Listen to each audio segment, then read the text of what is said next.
Welcome all to this session of censorship and information control during information revolutions. Today we're going to look at changes large and small in information technologies and how they affect publishing, what can be sold, what can be produced. So today we're going to be looking more on the information control end than the censorship end of the spectrum, but everyone here is also very engaged with the censorship end as well. So we have people who've worked on music, people who've worked on visual media, people who've worked on pornography, people who've worked on television, as well as people who've worked on both fiction and nonfiction books. So a lot of different perspectives on the production, circulation, and commercial viability of different forms of media, both literary and other creative works. So as our first ping pong volley today, I wanted to invite Patrick and Teresa to talk a little bit about the tiny incremental changes often forgotten that they've seen book publishing undergo. We're all very familiar with discussions of ebooks and ebooks revolutionizing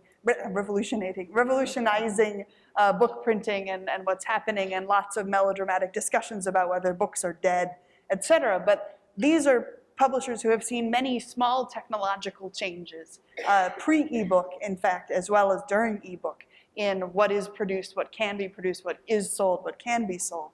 And I think if we kick off with that, then others will have exciting parallels to draw from their own experiences. Well, go ahead. Go ahead. Okay, sure.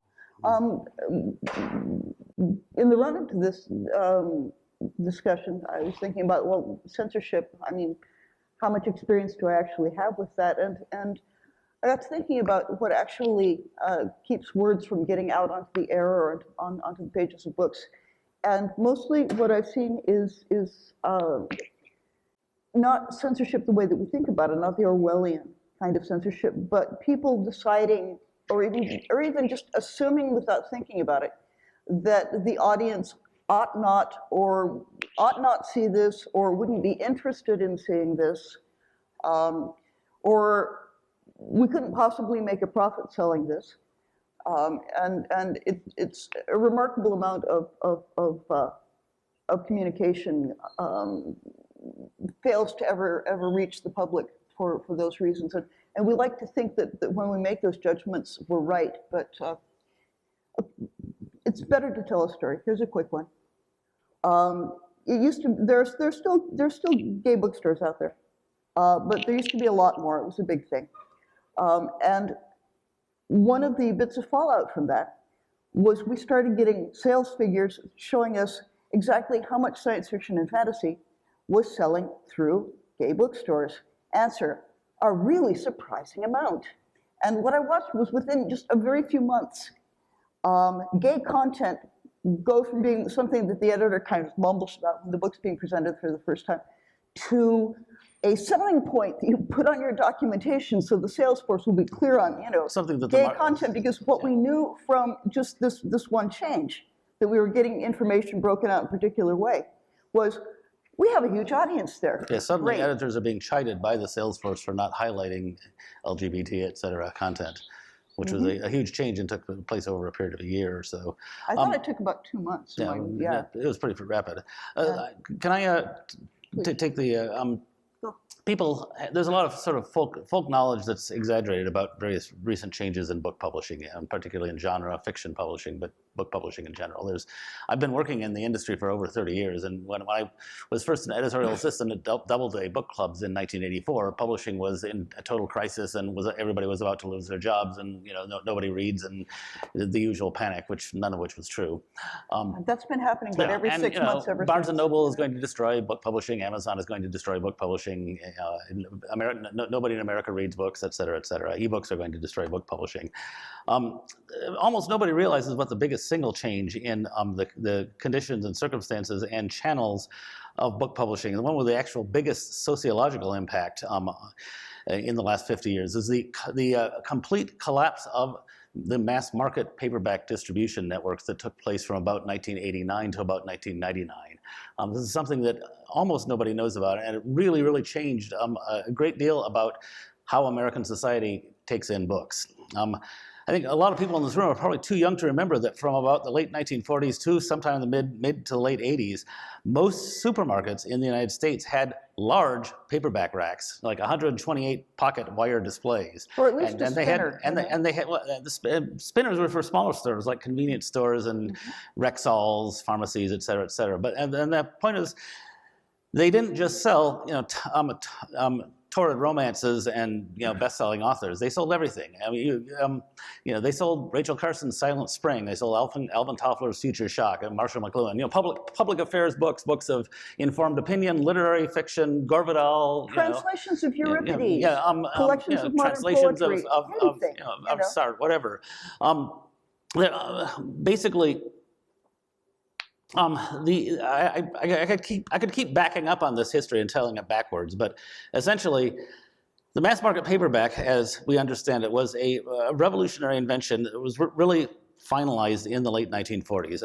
We'd had the technology since the late 1800s, early 1900s, to cheaply produce lots and lots and lots of cheap paperbound books, but they didn't become a primary avenue of actual book publishing for several decades because the small number of actual retail bookstores in the United States, and they were quite small number up until after World War II, didn't want to take them because the amount of vertical shelf space spine out that would take like two 25-cent paperbacks, they could sell a $2.95 hardcover in that same amount of space. So they weren't interested in attempts at founding mass market lines. Also, it just looked trashy, right?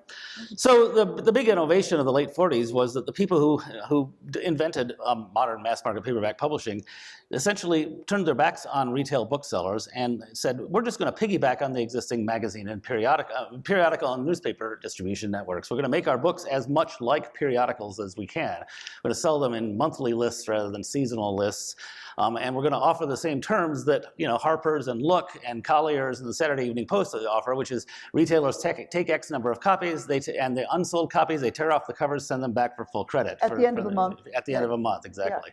Yeah. That was wildly successful. Suddenly there were books all over bus stations, train stations, drugstores, all kinds of non-bookstore outlets. May I interject just a moment here? Yes. One of my favorite facts is that there were just a few hundred bookstores in the country the year I was born. There were entire states that didn't have a bookstore in them. Right, wow. It was widely assumed that most people were not interested in reading, that they certainly wouldn't want a wide range of books. And so you were lucky if there was a bookstore in your city, in a lot of places. So can I continue with the mass just market? really quickly. And then when they actually came out with distribution for paperbacks, what turned out was that there was a huge appetite for books about just about anything, and they kept tossing stuff out onto the paperback racks just to see, are people actually going to buy this one? Boom, and suddenly the way that we understand people and their intellectual lives, no matter what kind of job they hold, changed at that point, and quite wonderfully. So basically, this was the situation from the successful launch of the mass market paperback in the late 40s all the way up through the mid to late 80s. Shortly after the huge initial success of mass market paperback distribution through non-bookstore outlets, the bookstores relented and started selling them as well. But still, the non-bookstore channels were the primary ones, and this is really important because it's a fact that has actually persisted for the last 100 years or so in America. About 50% of American families ever have a member who sets foot in a bookstore once in a given year. The other 50%, nobody ever goes into bookstores, basically. So what happens to the kids before the invention of the mass market paperback and its distribution through non-bookstore outlets, there was really very little opportunity for the kids in those other families to walk past a tempting range of books that they could afford. For 40 years, comic books. This is actually applicable there as well. But for 40 years, the kids of those families, whenever they were in a grocery store or a drugstore or whatever, were being exposed to the kinds of books I was just mentioning, Gore Vidal, Norman Mailer, Silent Spring, whatever, along with current bestsellers and genre fiction and so forth. I grew up in the midst of all this. When I'm talking to science fiction audiences, I talk about how when I was 12 years old in 1971, I bought a extraordinarily avant-garde literary science fiction short story collection called Fun with Your New Head by Thomas M. Dish at the U-Totem convenience store down the road from me in Scottsdale, Arizona. This is unimaginable these days. It's like saying I bought an issue of the Hudson Review at the 7-Eleven. It would not happen. But it was totally routine. The thing about the voracious attached to the periodical distribution system, mass market distribution system, it would take anything, no matter how good. Why it ended had nothing to do with consumer demand. This is really why I feel that this story falls into the purview of this program. It wasn't that Americans suddenly stopped wanting to be able to buy a broad range of literary and genre and popular and nonfiction and you know, polemical and trashy and pornographic and whatever books in their grocery store. Yeah. What happened was a big sort of rationalization of retail practices. And the late 80s were the period where a lot of regional supermarket and other similar chains started going national. Albertsons, Safeway, et cetera, et cetera. They were going national, and they were also harnessing much more sophisticated IT to manage their inventories and so forth. And they started asking, why do we want to be dealing with this weird, funky, very locally based magazine and periodical system? Describe briefly. Yeah, which basically there were like 800 wholesalers spread around the United States. Some of them handled as much as like half of a state. Many of them handled territories like 1/4 of Tulsa, Oklahoma. Many of them were businesses that were basically six guys and 6 station wagons, and whose basic job was just getting periodicals and newspapers and some paperbacks into spinning racks and wire racks and so forth and so on. And the nationalization of these chains and the application of lots of much more rigorous inventory IT basically caused a sort of spiral of these wholesalers merging with each other. I mean, you know, supposedly, at least according to Tom Doherty, who's the founder of Tor, it started in the Puget Sound area with Safeway saying to the 12 wholesalers it dealt with between Olympia and Bellingham, Washington, we don't want to deal with 12 wholesalers. You guys figure it out. We want to deal with one of you. The others should sell to the other. And they said, we can't do that. We bid for territories. And they said, we're taking bids. Yeah, well, exactly. We're Safeway. You do what we say. And the winner gave them a couple of extra points of profitability.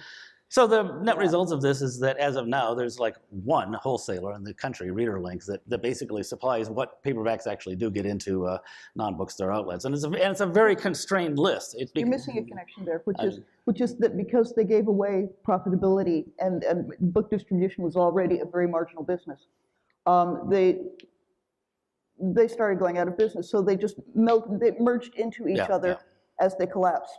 So it's while it was going on, I remember Teresa observing it, sort of like watching the monasteries disappear under Henry VIII. There's a vast quantity of knowledge on the ground that's just going away as these companies sell to each other, and bunches of people who've been doing this for decades very skillfully, they all retire, and you'd see that the stupidification of paperback distribution happening also in the 90s, while writers and readers and literary people are all wringing their hands over the terrible Barnes and Noble, which at that time was growing enormously.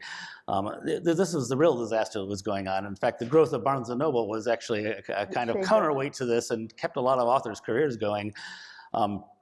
Because the thing is that mass market paperbacks were always a very tiny appendix to the enormous business of getting copies of Playboy and TV Guide up into all those grocery shelves.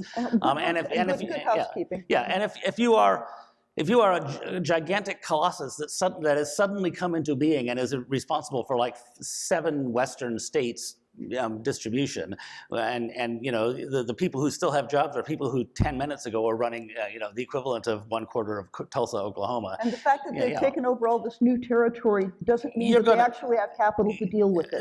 Or mental capital or mental bandwidth. You're gonna look at ways you can simplify your job, and that's why in the 1990s this incredibly diverse ecology of the distribution of mass market paperbacks simplified into what was called famous author distribution, where you'd have a much smaller wire rack in the grocery store and would have like six huge, one stripe per major author: Stephen King, Richard North Patterson, whatever. This is actually even before Harry Potter and so forth. So it's a terrible story that I basically set forth to point out just how many massive market failures there are in modern American, literary and intellectual publishing, et cetera, life. That, the vast changes in who gets offered what, who gets to buy what, who gets to look at what, that have nothing to do with anything anybody actually wanted. We are back to a situation where still only about half of American families ever go into a bookstore, and those kids don't they don't have Or the don't go same, into a specialized comic shop. Exactly, and you could say, well, Amazon, ebooks, and all that, but these things require credit cards. Lots of bright kids in those families do not have credit cards. And it requires a bored kid looking at something really interesting and bright colored in the store while they're waiting for their mom or dad to finish ringing up at the register. So for reasons so it's not happening anymore. So for reasons of just little marginal increases in profitability and efficiency, we basically had a kind of silent cultural catastrophe. We lost something truly great, and a great deal of book publishing, including category publishing, has gone back to being a carriage trade. And as a rule of thumb, it's always worse in comics. Their distribution system collapsed, even worse than ours. That's true. Anyway, that is the end of that rant. Yes, well, and on that note, perhaps we can hear from our comics friends on reflections on similar phenomena or different phenomena. Yeah, what happened to your spinning racks? Yeah, well, it was similar, but the difference being that the comic book stores took advantage of that. So instead of having the equivalent of a Safeway or a big retail chain, now we have thousands of mom and pop stores, so individual entrepreneurs who are selling comics and selling new comics and used comics. Thinking about the technology and how it impacts a publisher, I was thinking not so much on the print side or the distribution side, but a couple of examples came to mind for me. We did a book, and I'm about to swear, so if that's going to offend you, now's the time to cover your ears, that was called Shit My President Says. And it was the illustrated tweets of Donald Trump done by a cartoonist named Shannon Wheeler. And the largest online retailer, who shares a name with a famous forest, would not promote that book if we spelled it out S-H-I-T, but if we spelled it out S-H asterisk T, then it would go into their promotion. The largest publisher of pornography in the English language doesn't want to use the word shit in a title? For promotion purposes, yeah. Oh my God. So I think that raises an interesting question. Is that censorship? Well, yes, probably. But in this case, can we still get the point across and do the marketing that we want by everybody knowing what the word is? So it's probably not a dramatic version of censorship. And the Shannon Wheeler, who did the cartoons, was okay with making that change, understanding that it was then going to open up the biggest market for us as a book publisher and for him as an author. But the other way that I see technology changing publishing is and it's another example of self-censorship, which is where really the technological change has happened is the way that we interface with our customer. And so even 5 years ago, we had very little direct interaction with the customer. It would happen at a convention. If you happen to be at a comic store, it might happen there. People would write letters or send you emails. But with the advent of social media, where everybody is communicating at all times, our writers and editors are constantly faced with communication from people who say they are consumers. And I think that starts to become part of the question is, are they actually consumers? Or are they just people who are advocating because you publish something that they don't like? And where I think that's troublesome is that if you are an editor for my company and you're working on a comic book, a Transformers comic book or a Star Wars comic book, and you're constantly being berated on social media in a really vicious way, where you're being personally insulted, sometimes you're being physically threatened, people are not acting with traditional social norms in the way that they're communicating with you, does that lead writers and editors and artists to self-censor because they don't want to put themselves in a position where they're having to face this online mob? And as I said, in many cases, an online mob that is really not their reader or potential customer. So, Yeah. One last example that social media for us was we publish a series of comics on the Powerpuff Girls, which was a cartoon that came back a couple of years ago. And one of the things that my company does to have commercial success is we do a lot of variant covers. So the content will remain the same, but there might be 4 or 5 different covers for collectors to collect. And those covers can range a pretty wide gamut of content. So for the Powerpuff Girls, the licensor of that of that content, who sold us the rights to do the Powerpuff comic books, wanted to do a cover that was examining what the Powerpuff Girls would look like as real teenagers, as real superhero teenagers, and not in the sort of manga style that they're presented traditionally in the cartoon. So the editor of that book, who was a woman, hired a female artist to do a representation of the Powerpuff Girls as teenage superheroes. And there was a retailer, actually not far from here in Michigan, who went online and said that we were sexualizing the Powerpuff Girls. So he was bringing his own bias to this cover, seeing sexuality where no sexuality was intended, which I can assure you from having spoken with both the editor and the artist. But because of social media, he was able to turn that into a story that then forced the licensor to come to us and say, we're not going to allow you to distribute that cover. So that cover, it was printed, it was in the distribution channel, but we had to pull it because this one single retailer said that he saw it as sexualized, and he was able to make enough noise via social media to get the licensor to say, we don't want to take that risk. We don't want to risk offending people. And so I think that that's where, in modern terms, where technology really interacts with self-censorship in a lot of cases. And in this case, it's commercial censorship. You could certainly find that piece of art if you were to search for it online. I'm sure you could find it online. But as far as actual physical distribution of that content, it was, without any question, censored. I do want to note that on the ship my president says, Amazon insisting on an asterisk. Over 10 years ago, there was a philosopher, an academic philosopher named Harry Frankfurt, wrote a short, quite funny, but philosophically serious book called On Bullshit, which is an analysis of what we mean when we call something bullshit. It's a great book. It's a great book. It was a #1 New York Times bestseller. It was published by Princeton University Press, not IDW.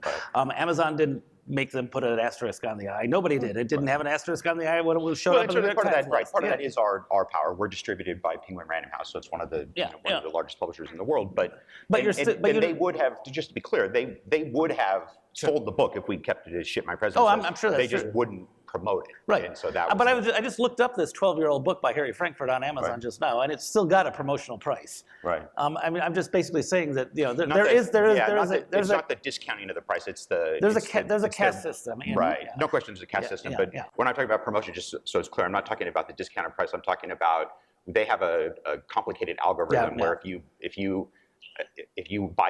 will allow them to buy into that algorithm, then they'll promote your book in a different way. They'll essentially rise it in their search results. It is absolutely a caste system. You're right. The more prestigious the publisher, the gamier the stuff they can get away with. Because it's covered under the rubric of art and culture, not sleazy stuff that's getting published for money. Much difference it makes. To return to the topic of distribution and how this has affected comics and to a certain extent the broader culture, it's interesting to note that Patrick was describing the consolidation efforts in the paperback industry in the 1990s. At the same time, there was a collapse for different reasons in the comic book industry in the 1990s that led from comics being distributed by something like a dozen regional distribution houses to ultimately consolidating under one distribution house. This was largely driven by a corporate decision that Marvel had made to acquire their own distributor and self-distribute, sending the rest of the distributors and retailers kind of scrambling to retain the volume that was necessary that was being lost by Marvel going away. And it created a catastrophe, and it created a mess, and it created a need for the industry to figure out how to survive under a different margin structure. And so we started to see a whole bunch of different experiments in how publishing worked. You started to see the shift towards book publishing and the rise of the graphic novel format, which is an interesting side effect in that area. The death of Superman being a title that in graphic novel form was kind of an unprecedented bestseller. So put that over here in one piece of thinking about the discussion. Moving into the consolidation area, the observation that Teresa made about how the precocious kid doesn't have a credit card to go online and sample books, coupled with the fact that you lost a number of comic book stores, you lost a great deal of bookstores, reduces the opportunity for sampling of all kinds of content. And I was that kid that learned about stuff by going into Walden Books and being bored at the supermarket and going into those racks that Patrick's describing. So those sampling opportunities have really shifted into the library environment. And so what's very interesting looking at the contemporary climate of where censorship is happening, it also corresponds to where those without the economic wherewithal to browse or to purchase in these environments where distribution is happening are going towards the library environment. And that's where it's fascinating to see the shift in censorship that's happened over the 17 years that I've run Comic Book Legal Defense Fund, where I took this job in 2002 figuring, well, for the rest of my life, I'm going to be the guy that defends creepy porno comics. And I've been horrified to find that now I'm the guy that is defending mainstream young adult graphic novels for young adult readers. Stuff like Drama by Raina Telgemeier, stuff like This One Summer by the Cousins Tamaki. And part of this corresponds to the fact that the sampling environment where people are accessing this content is the public library. This is where the kids that don't have the credit cards are going to access this kind of material.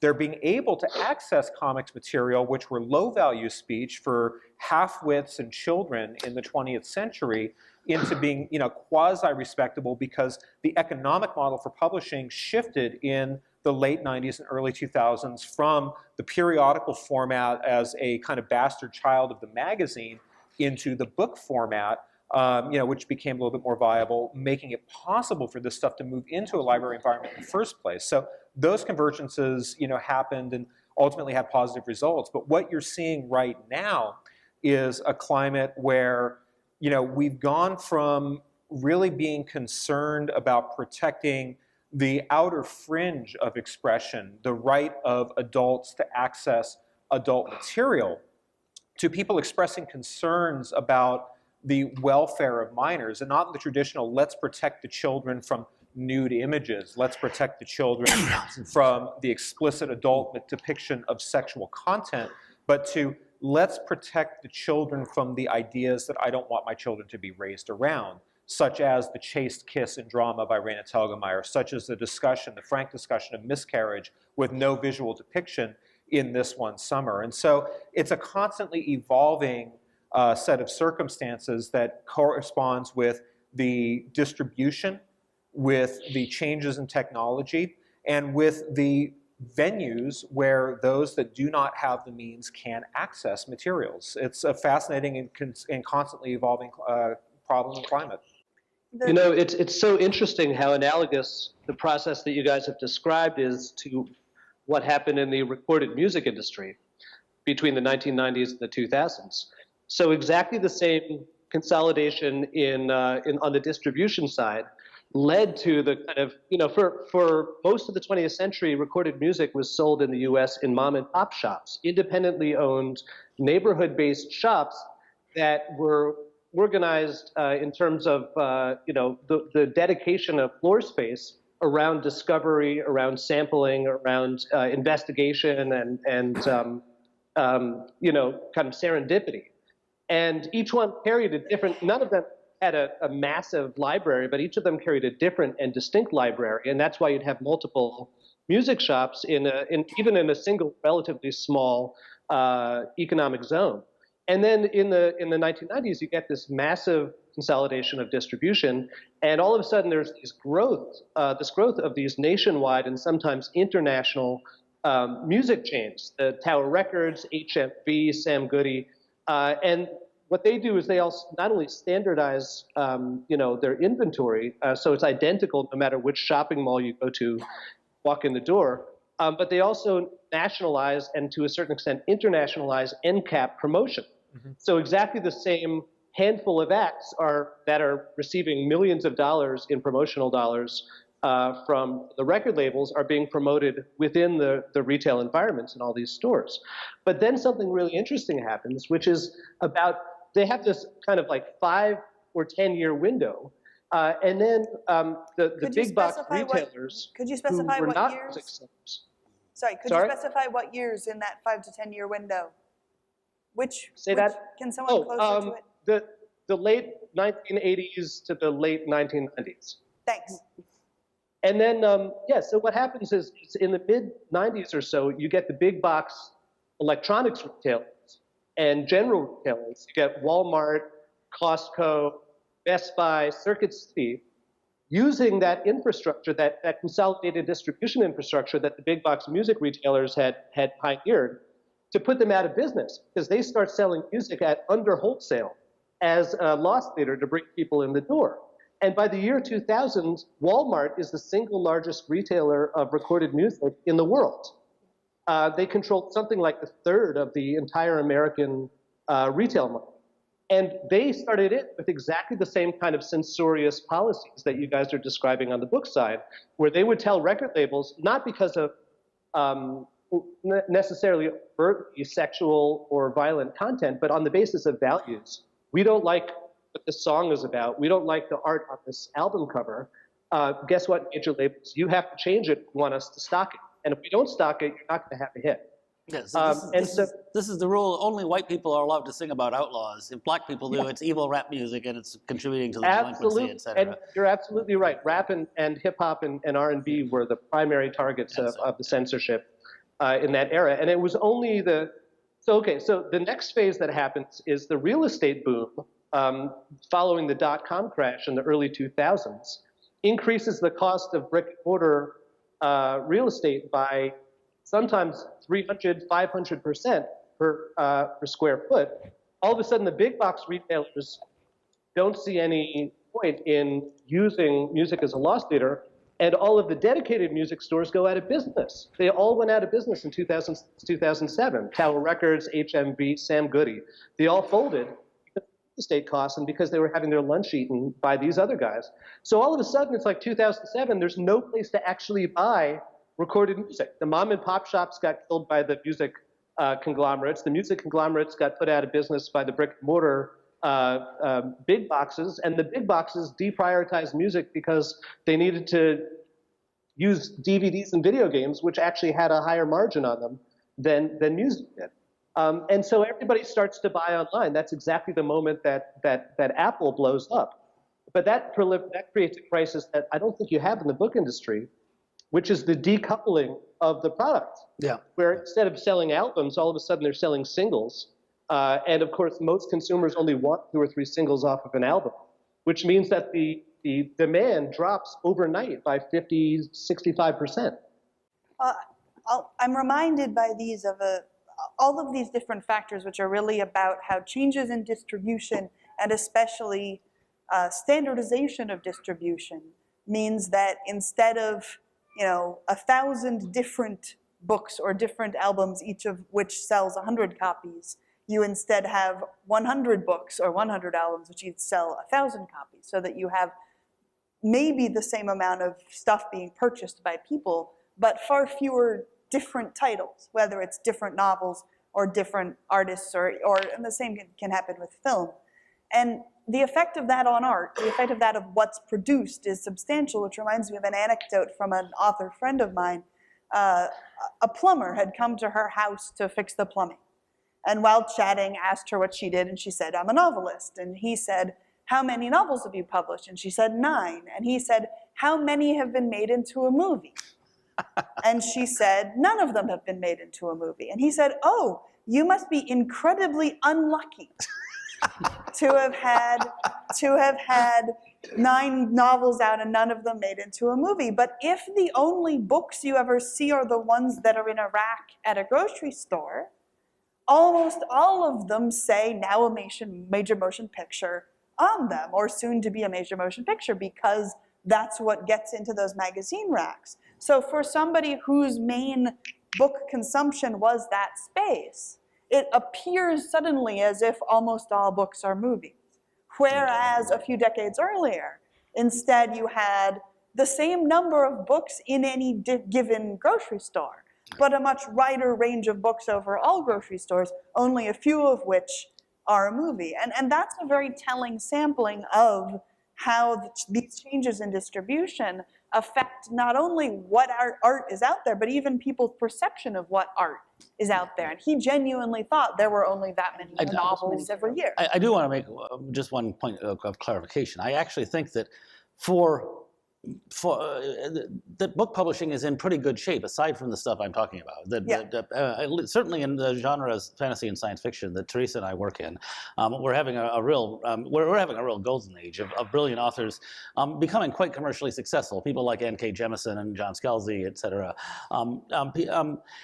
My concern is not about the health of the art. It's more about the health of the society. The fact that we really are simply turning our backs on and walking away from those 50% of American families that from the kids in those families. The grown-ups, they've made their choices. I'm not worried about them, but it's their offspring that bothers me. Because I remember being a 9-year-old who was fantastically affected by the ability to buy, 11-year-old buy a huge range of things for 95 cents in grocery stores.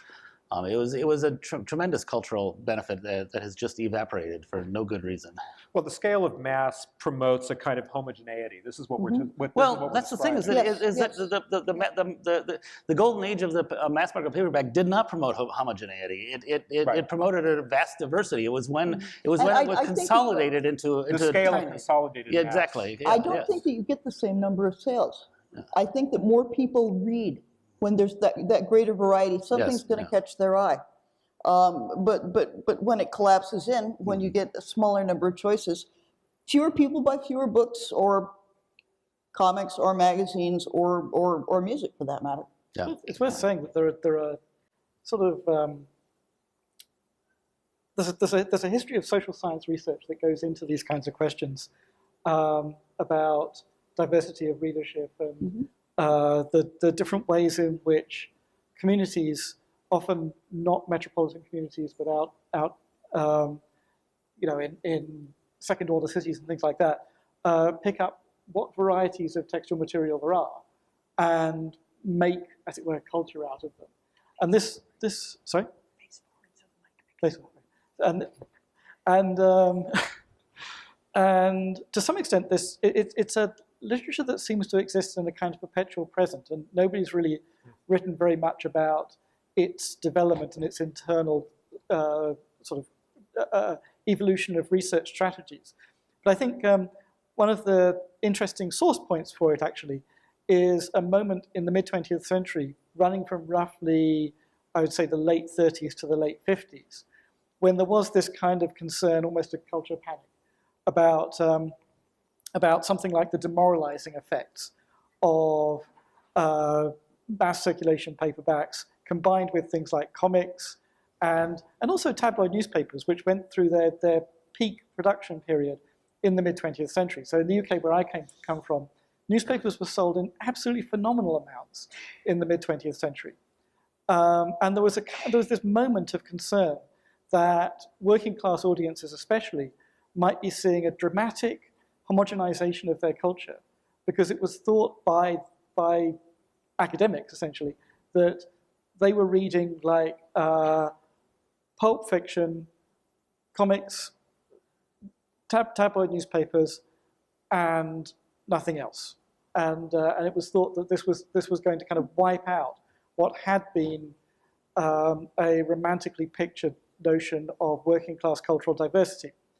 And in the UK, the founding study of this is actually a book that's had tremendous cultural influence by a man called Richard Hoggart, who at that point was a minor English literature professor at, I think, the University of Hull, if I remember right, who went off into working class communities and actually just asked, what are you reading and what are you doing with the reading that you're carrying out? And he wrote a book called The Uses of Literacy, which I think has been in print constantly since it came out in the early 1950s. And one of the interesting things, this is your obscure fact for the day. So one of the interesting things about The Uses of Literacy is that Hoggart wanted to say something about the ways in which working class readers creatively sort of imaginatively engaged with forms of literature that were often portrayed as merely trash. And the genre that he picked on was American detective novels, which were being imported in large numbers and sold at places like market stalls in Britain in the 1950s. And he was told by the copyright owners that he couldn't actually quote from real pulp fiction novels. So he invented some. And so through this book, and if you know that he's invented them, they're actually quite funny, there are all these quotations from American sort of pulpy detective novels that Hoggart has actually conjured up out of his own imagination. And they're given titles. And one of the titles is Death Cab for Cutie, which is where that comes from. That's where that comes from. Okay. But anyway, but that book it originated an entire sort of social scientific tradition going into exactly these kinds of questions that we've been raising here about homogenization, diversity, the relationship between, as it were, working class communities and mass-produced literature, which is a kind of literature a kind of research tradition that, as I say, kind of sits in the background somewhat and isn't addressed by non-specialists as much as it might be.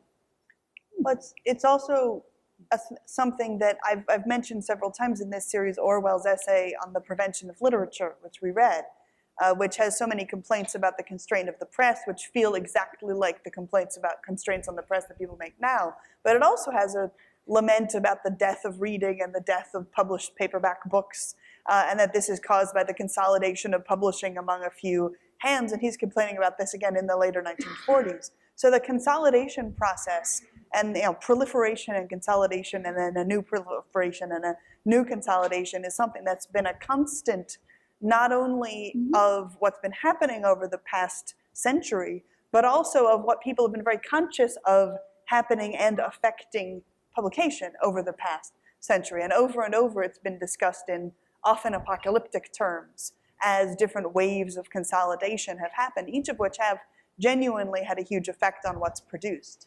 I tend to be an optimist in the long run about these things. It's like, one of the many apocalypses I've watched book publishing go through in the last 30 years is the sudden, although long foretold, death of Borders, the second biggest chain. The actual net result of the death of Borders was an enormous increase in the number of indie bookstores, because Borders had the existence of Borders in all those towns had been basically just making it just not quite possible to get an indie bookstore started, and that sudden absence created a ton of opportunity. I don't want to sound like... And they weren't doing a very good job. I don't want to sound like some kind of free market evangelist, because that's bullshit, but that was a particularly good example of the cycle of consolidation and being followed by a cycle of proliferation that you're talking about.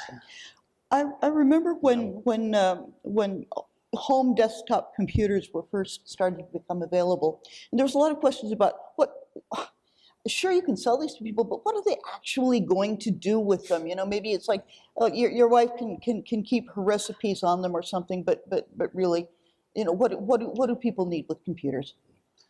Because people don't think like good science fiction writers. Yes, and it's the combination of computers and then the inability connecting with the internet, and suddenly there was this insane proliferation of there'd be some guy out there with a nondescript job who'd put up a website discussing every imperial dynasty in the history of the world. Right.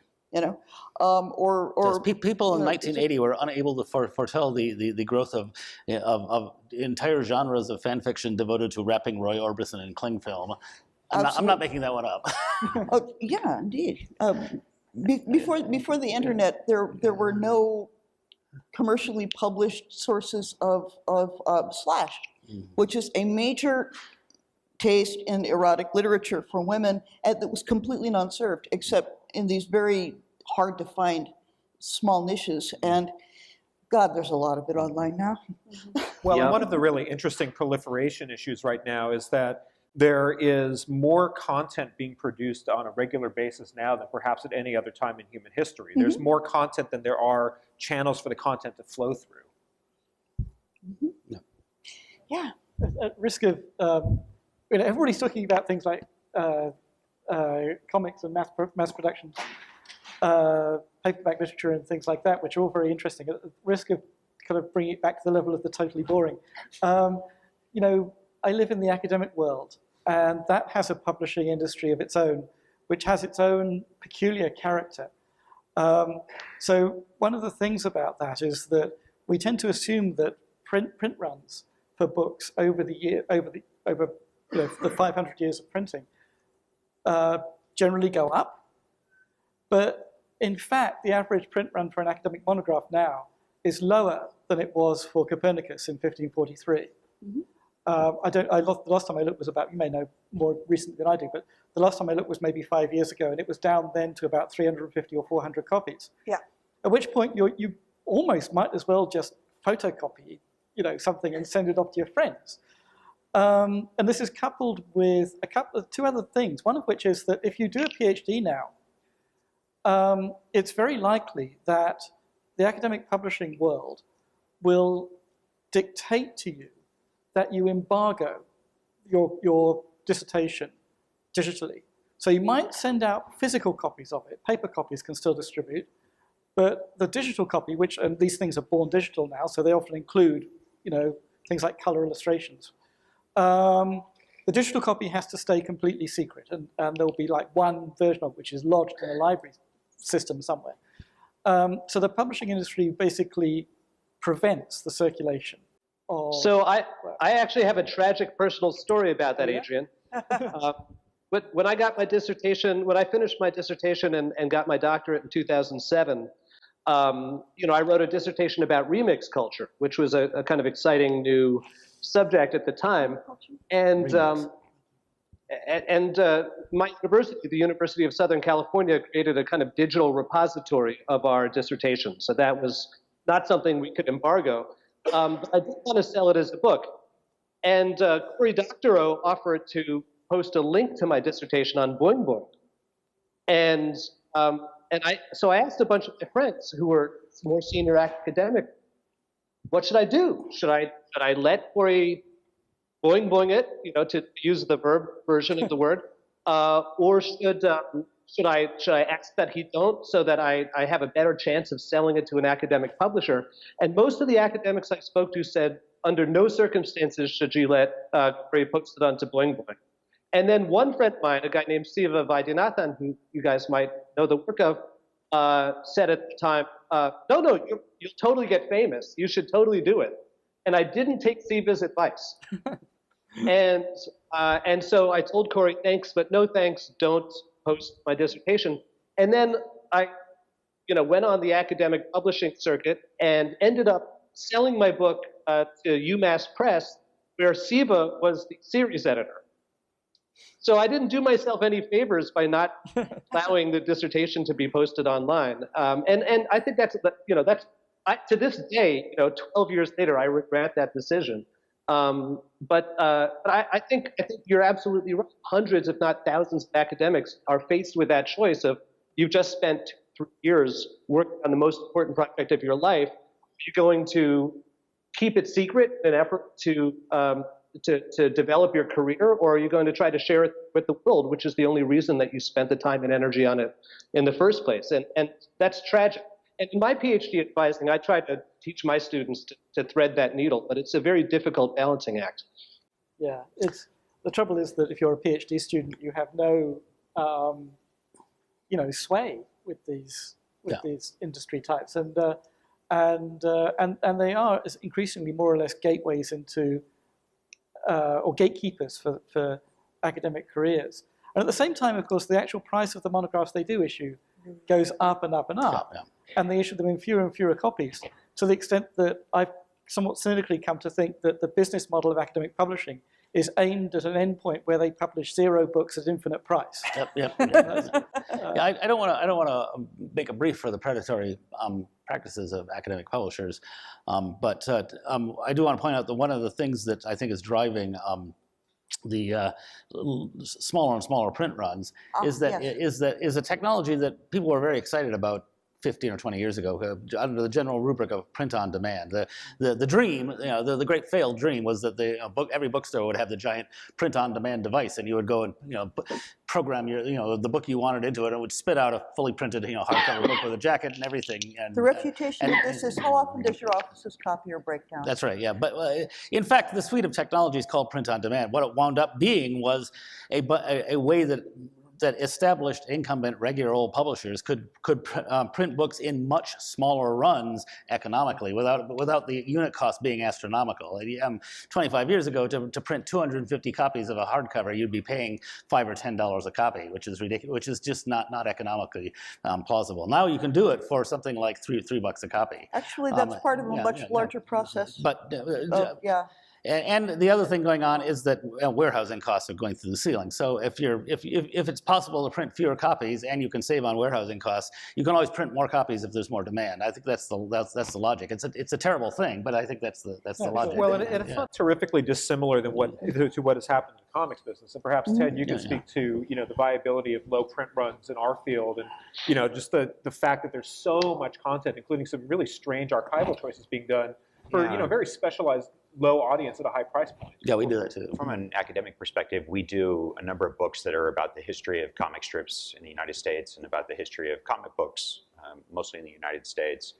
And it's complex printing. The books are typically oversized. So in the case of some of these books, they might literally be 2 or 3 feet tall. I bet many of them are printed on the other side of the Pacific. Yes, so all Asia printing, which is certainly from a labor cost perspective, much more economical than trying to print here in the States, and a little bit from a pure cost of goods standpoint as well. But where the technology really came in there is the ability to scan and reproduce previously produced works. So there was a famous cartoonist actually here in Chicago named Chester Gould who created Dick Tracy, and we have published, at this point we've published I think somewhere around 25 volumes of Dick Tracy, which is, and our intention is to publish his entire body of work. And we're able to do that because the technology now allows us to scan those strips and eventually to be able to print those books, like I said, that are fairly complex printing projects. They're not, they are on specialized paper, they have ribbons, they have a dust jacket. So it's an expensive proposition to go into that kind of publishing, and not something that you could do really in any kind of effective way even 10 years ago. So I think it's interesting that from a historical standpoint, technology allows us to examine things that we might not have been able to examine before. As far as print runs go, the comic book business is not as price sensitive, so we are able to charge a little more for content than maybe some of the sort of peer publications, if you would.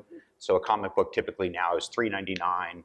It's not uncommon for a comic book to be $4.99. There are many versions that are $7.99 or $9.99.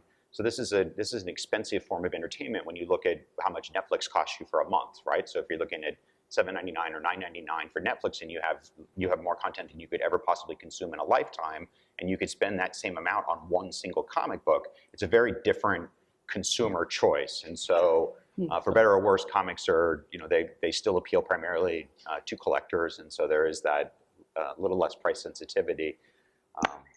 But you also get a specialization in terms of audience that's not terribly dissimilar from the numbers that were being described in the academic presses. I mean, you really can't. Yeah, I mean, I think it's funny to hear you say that, because I suspect that not the graphic novel form, but the true traditional comic book form, meaning what we all think of as the 32-page style stitch, the floppy, the single issue comic. That, as we're speaking today, is potentially at its lowest print runs ever. Where that's being made up is the digital versions and then the collected editions, which we call graphic novels. And so the graphic novel format can have tremendous success where you can sell hundreds of thousands. We published a book called March, which is the autobiography of John Lewis, and was never available as comic books. It was only ever available as graphic novels, and had been fortunate to sell. Thank you, and been fortunate to sell hundreds of thousands of copies. So it won like a National Book Award. It won a National Book. Yeah, it was the only graphic novel to win a National Book Award. So anyhow, I think the comic book version, you can make the same argument that you made with the academic press, that this is the worst time to be publishing traditional 32-page comic books. But the upside is that we have this other version where we collect them into graphic novels and have broader distribution. Can I ask a question? Okay, something that has puzzled me for a long time about the comics industry, and I've heard that it's changed to some degree. I don't know how much. Nobody ever cites me numbers. For a while, I worked at Valiant Comics, and I was shocked down to my toenails when I found out that they didn't reprint issues that sold well. Yeah. And looked at that, there are so many perverse disincentives built into that. And it's I think it's because it's such a heavy periodical business, and at the retail level is being refreshed every single week. So every Wednesday they're wiping out what was there before and then putting everything new. And so it's hard to get the book back in print fast enough to be able to react to demand, because your graphic novel is maybe 6 months away. And if it takes you 6 weeks to get a second printing. Now, with that said, my company and other comic publishers, there are occasions where you do second printings or third printings, but it's much more the exception than the norm. So it's a matter if you're not able to get it there fast enough to take advantage of it. Okay. And the market has just then moved on to whatever is out this week.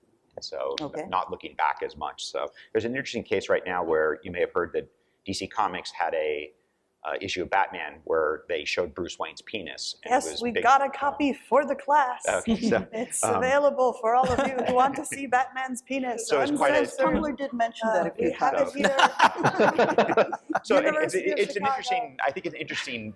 So DC took a lot of slack. You all know about it. You probably didn't know much about Batman comics until you heard that Bruce Wayne's penis was in a comic. But so they got a lot of national attention, not necessarily attention that I suspect they wanted to get, but at least people were talking about Batman and they were talking about Batman comics. But they made the decision, what made me think of it is they made the decision, even though there is unbelievable demand for that comic, if you have one, it's worth like $50 now. They made the decision not to do a second printing. Even though there is significant demand, they could probably sell 100,000 copies if they wanted to, but they made the decision not to do that again. I suspect because they got this unwanted attention. So. If they've already got the attention, they might as well make money off it. Yeah. I thought they were publishers. Yeah, they're a media company. Yeah, no, that's true. Yeah, they're primarily they're owners of IP. But so much of the money that is spent for issues of that will go to not to the publisher or the creators of it, but to downstream. 100%. It helps comic book shops, absolutely, if they have something that is a hit that then allows them to take risks on other things. So, comic stores and comic publishers, the comic stores are different than bookstores because bookstores order on a returnable basis. So they have very, very low risk when they make an ordering decision. Comic book stores order on a non-returnable basis, which means that if they buy it and it doesn't sell, they can't return it. It's their problem. It's their mistake. And so because of that, they have to be very risk averse. And where they can get the money to take risks is things like this Batman comic that then allows them to have more cash flow, that allows them to take bigger commercial risk. Yeah. In the case when that comic came out, our local comics shop who supplied all of the comics for our exhibit emailed me to say, hey, do you want me to save you this Batman? They're going to censor it. It's going to be a thing.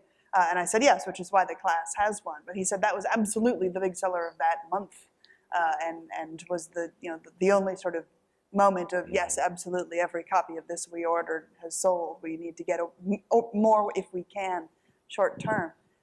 A number of the comments people have made have reminded me of how it's not always transparent where flexibility does and doesn't exist in the plan of a publisher or the production process of a book.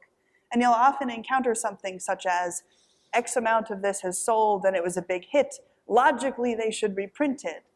And from the outside, you say, of course they would, but from the inside, you have to book time on the printing machines X months in advance, and the publisher only has X many bookings, and all of these other details which are visible from the inside that I'm semi-aware of just from hearing, people who are publishers and printers chat about, and that then different publishers are also aware of to different degrees. Yep. And one of the elements of academic publishing that I think you see less in the small print runs than in the policy toward dissertations, for example, is that one of the virtues and purposes of academic publishing is that it is through grants and subventions and money coming from universities, buffered from the need to be commercially successful on the large scale, right? There is money there so that when somebody prints an absolutely invaluable Hittitology book, which the 11 people who care deeply about Hittitology in each country desperately need, you want to be able to produce 150 copies of this book because it's an important, valuable book. It needs to go into libraries. It needs to be there for people. And a grant is what makes that possible. And this is wonderful because it protects these works, and it means that no matter how obscure the academic topic, Brill or some other publisher, usually Brill, will step forward and produce the very small print run of the book that needs to happen. But it also means that academic publishers don't have the same pressure as other publishers to start adopting or even investigating new avenues. So I've often had friends ask me, hey, why does X academic publisher not make an ebook of Y book? And I'll go talk to X academic publisher, because I'll know X academic publisher, and I'll say, why haven't you made an ebook of X book? And they'd say, oh, it's difficult, we don't know. And I'll say, if you made one, people would buy it, and you would make money. And they'd say, really? And I would say, yes. I didn't know ebooks made money. Yes, ebooks make money. If you produced ebooks, you would make money from them. Well, I mean, we do have to pay us, a stipend for each pixel. Right. Yeah, you do have to pay for the formatting and the processing of it, and it probably wouldn't pay for itself with the Hittitology book. No, ebooks are pure profit. Yeah, but yeah, there are these others that some academic publishers have never had to go near. Because the grants are there, and the grants need to be there. But it's interesting to see where the pressures of the market being even slightly palpable has some benefits, even while it's also indispensable to be buffered from them. But I would love to hear others of you comment on the sort of invisible infrastructural back-end issues of, logically the printer should produce more of A, but here are all the invisible reasons that in fact Two things. I mean, Yes, right now we actually are in trade hardcover and paperback publishing in one of those squeeze points. By right now I mean this month, next month, probably the next 3 to 4 months. Where basically due to various printing and binding companies buying each other, we have a sudden shortage of printing and bindery time. So everybody's being. Is this Quebecor's fault? That's all mass market stuff. No, Okay. this is, but so everybody's having to be very disciplined about getting their stuff to the printers and binders at exactly the time when they said 3 months earlier that they were going to, and so forth and so on. This will hopefully resolve itself. In a broader sense, there's corporate conglomerate publishing and there's corporate conglomerate publishing. I mean, one of the reasons I can't speak to the pressures on people at HarperCollins or Simon & Schuster or Random Penguin, which I refuse to call Penguin Random House. They should have called it Random Penguin. Everyone in the industry calls it that. But at Macmillan, we have one fantastic piece of luck, which is we are completely privately owned. The entire global conglomerate is owned by 2 siblings, Stefan von Holtzbrink and his sister. And so we don't have to meet any quarterly earnings expectations, right? So basically, what Stefan says is what we do. And if he says, on this program, I'm not expecting to make any money for 5 years, it's totally experimental and speculative, we're going to see if this works, that's fine. He can say that, and nobody can say no. Can I talk so we do a bunch of experimental stuff. Can I talk about the technology side? Sure. As an overall, oceans rise, empires fall, and it gets easier to put books into print. 3 things that are always true. It doesn't get easier to sell them, but it gets easier to put them into print. Selling them is a different thing. Basically, okay, here's publishing. There has to be the reader, there has to be the distributor, there has to be the publisher. There should be an author somewhere. And they have to come together. If the readers don't know to go and find books, it becomes very hard to sell them. If you don't have the distribution system, the books do not get out to where readers can find them, If you don't have discoverability. You don't have discoverability, et cetera. And so these all have to happen simultaneously, or at least they need to creep forward very, very slowly, each one of them, so that they kind of keep pace with the others. But it's another reason for lower print runs. It gets easier and easier to put a book into print. Once upon a time, you had to be there with the stick, and you'd be putting bits of handset type into it. And that took a very long time. You also had to collate by hand. Hot lead made everything a lot faster, and it led to much larger media conglomerates because the machinery was expensive. And so to keep ahead of your competitors, you would buy the bigger machinery, but then you needed more customers so that you could sell everything that you were producing. The other huge change that's not distribution that happened was the invention of offset printing. And what offset printing meant was that you could reproduce a book without having to completely reset the type. All you needed was the image of the page. Probably lose a little resolution, but it's the same thing that let you Reprint reprint all of all that Dick Dick Tracy. Tracy, Yeah. Chester Gould, much more easily. And then within that, the whole process has been getting faster and easier and just a whole lot slicker. And one of the interesting side effects of this is that the result of the changes of technology and the thrift of technology is that you're having an expansion of the diversity of expression that is possible. Mm-hmm. And so it might well be that, you know, for every possible subject area, there's a readership, and that readership might only be 40. You know, but this is, you know, potentially the environment we're moving into. One of the interesting areas to study is the doujinshi culture in Japan. This is fan-made publishing that is, you know, kind of hobbyist publishing that is a massive culture in Japan. There's a institution called Comiket or Comic Market, which occurs twice a year, tracks about 500,000 consumers per day coming to get these you know, thousands of books that are produced by somewhere in the neighborhood of about 5,000 circle tables. Each circle is 4 to 5 people that are making this kind of fan-made publication with very good production value that maybe, you know, they make a couple of hundred. I mean, I picked up a zine about guinea pigs, you know, and, you know, maybe they make a couple of hundred of them. Who's not interested in guinea pigs? But, you know, there's just all kinds of opportunity for people to find ways to express themselves. And you know, here in the States, you're seeing that in the explosion of crowdfunding and the opportunity for crowdfunding to give voice to a lot of voices that previously were unable to be heard. So, you know, it's never been a good time to sell books. I think that's universally true. But it's a really good time to make them and get them out there if you're not concerned with making a living from them. And that's a whole other, you know, subject of discussion. Interesting subject. What was the name of that Japanese? Doujinshi. Doujinshi is the area. And this is hobby, and just briefly, I mean, this is hobby publishing. This is, you know, I was struck by, you know, walking around this thing. And let me tell you, the last time I was, you know, in that kind of a sweaty, crowded environment, I was at a Slayer concert in high school. You know, and this is people that have desk jobs, salary jobs, and, you know, they're making their One Piece fan fiction, or they're making their Bleach fan fiction. You know, it's a very interesting environment of people that are feeling empowered to make this stuff for the love of it and for the free expression aspect of it. I'm sorry, go ahead. No, thanks. It's actually clarifies something for me. That so a few years back, must have been probably the late 1990s, early 2000s, I got obsessed with this Japanese company and spent some time out there talking with them. And what they'd done was that they'd set up 400 essentially storefront operations throughout Japan, each one of which had huge printing plant in it. Digital print. This is the early days of real digital printing, where it wasn't sort of completely beyond the practical scope of things to have an actual desktop publishing thing where you could actually sort of go in there and produce a book yourself using the machine. And this was the idea, was that people could go in and they could actually make books.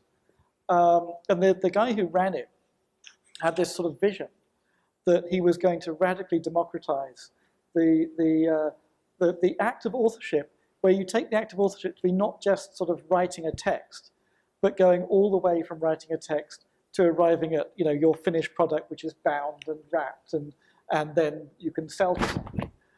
And it would incorporate and automate, actually, using early AI systems, things like page design, mise en page, that kind of thing. And it was a kind of amazing project, and it in the end collapsed, but it collapsed for an interesting kind of ancillary reason, which was that he was the first, this company was the first company, apparently, to digitize the entire kanji character set, which is about 50,000 characters in Japan. This was in the late 80s. And they got prosecuted, they got sued for copyright infringement by the typography industry.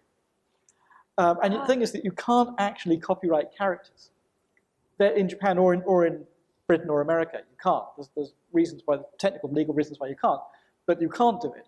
But the idea was that you wrap up this small startup company in legal shenanigans for years until they basically ran out of money. And this is what happened to them. Essentially, they ran out of money through the legal shenanigans. They actually won the legal case in the end, but by then it was too late. But the thing about that is that what you say about the fan fiction compository practice where you get together makes it clear that maybe that's the kind of thing that this guy was trying to aim at. Because the fact is that if you go back over hundreds of years since the invention of printing, there have been repeated efforts by authors to, in their eyes, liberate themselves from publishers by basically taking control of that intermediary process between the writing and the getting the end product out to retailers. So there have been societies of authors, and these have been set up. You can basically see that they arise about once every generation since about 1500. Mm-hmm. And they can succeed in very small scales. If you have something like a very, very specific sort of sub-discipline or a very kind of antiquarian project or something like that. But as soon as they try to scale up, they've always failed, I think, for some reason or another. But I think one of the reasons why they've always failed is that there hasn't been this kind of already existing culture of getting together like a collective sensibility, where authorship itself is taken up and made into a sort of like a collective activity like that. Well, maybe you could do it if you had something like that. You're reminding me of a couple more elements from doujinshi production culture that are very interesting to compare with this. And one is these are incredibly lush projects. I've got some crates of them at home, which I'll show you when we're done with this. But they're often very, very short, but they're printed on the finest quality paper, and the cover will be a metallic paper with little fiber textures in it, which are carefully chosen to go with the color. So you're talking about absolutely lush, loving attention given to a 12-page thing, but making it at the absolute peak of sort of production quality with color inks and very complicated artistry. They're beloved.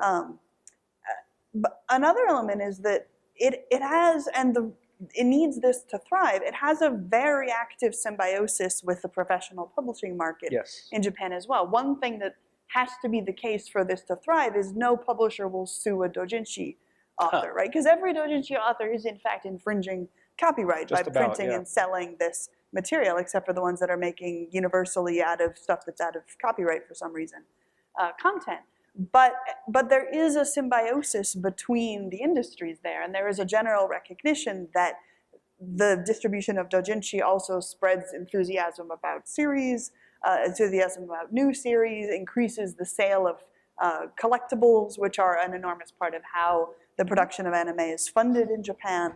And so there's a completely different attitude in that. And you see every time a new fan product from an industry develops, there are these moments in which the industry decides, is this ally or is this adversary? One of the most recent venues in which we've seen this is with Let's Plays. This is the video game phenomenon, where you have a professional video game player who videotapes themselves playing a video game and then puts them on YouTube, and other people watch them play the video game. And some video game companies have regarded this as copyright infringement and sue and try to shut it down. And other video game companies regard this as free advertising and let it happen, or even sometimes send copies of their games to notable Let's Players to encourage them to play the game. And at any given point when a new set of creativity arises in that way that touches on the edges of information control, industries themselves develop patterns and cultures of how you use this, do you use this symbiotically or not? And as a final example from doujinshi culture, manga authors who have become professional and are publishing professionally sometimes not only continue to produce doujinshi, but even produce doujinshi of their own work, in which they include the content that they didn't feel comfortable putting in the professional version, or that publishers didn't want them to put in the professional version. So for example, Gravitation, which is a boys love manga, comparatively obscure in Japan, better known in the US because it was the first major boys' love series to come out on video in the US, and therefore was the explosive moment of discovery for a lot of young women of, wow, there is a boys' love genre out here for us. So it actually has a much larger fandom in the US than it does in Japan. But the author of Gravitation also released a series of extremely sexually explicit doujinshi of the characters having extremely sex all over the floor, all of the characters, all over the floor, all of the time, in exactly the way that she doesn't depict them doing in the professional comic, which always fades to black after a kiss and there's a bed and then it's the end of the scene. And it's a fascinating symbiosis of this is an author who wanted to do this and also wanted to do that, who wanted to produce the professional version of this and also wanted to, on an exploratory level, produce the pornographic version of this. And the symbiosis between the industries and the comfort of the industry with this allows that to happen. But imagine if authors of mainstream books in the US also published a pornographic spin-off book version of their own thing and put it not with their publisher but privately printed. The reaction of the publisher to that would be completely different. And that's a print culture question. And an industry culture question. I hope the publishers would be sensible about it. And we don't know that there aren't authors doing that. Not very many people on AO3 are operating under their own names. Good point. Yeah, it's prose. What somebody said, prose writing fanfic. It's the new black. The writers publishing stuff privately, as we would say, or just for distribution as they can. Yeah, it goes back a very long way, and frequently what you get is a commercial author who has something that he or she doesn't figure is going to get a broad audience, or their publisher won't like it, or whatever, and so they publish it themselves, later causing self-publishing enthusiasts to describe them as a self-published author, which is nonsense. But yeah, that's been going on for a long time. The basic fact is that if someone has a reading experience and it's good, they like it, they have a good time, they'll go out and read something else. And By the same author. By the same author, or the nearest equivalent they can get, or maybe they'll get brave and try something that they haven't read before. But I remember when Harry Potter was blowing all the records off, and people would say, well, how do you feel about that? So aren't they your competition? I'd say, when they're finished reading a Harry Potter book, they need something else to read. Next one could be one of ours. And generally, yeah, it's the bouncing stuff back and forth. Actually, as far as we can tell, it increases readership. I am, by the way, fascinated by the fanfic universe. I remember when it was mimeograph publications underneath dealers' tables at SF conventions. But the speed at which new tropes and ideas develop there, the speed at which people simply generate text is breathtaking. And there's so much of it. And a surprising amount of it is above the line of the quality line where you can get professionally published.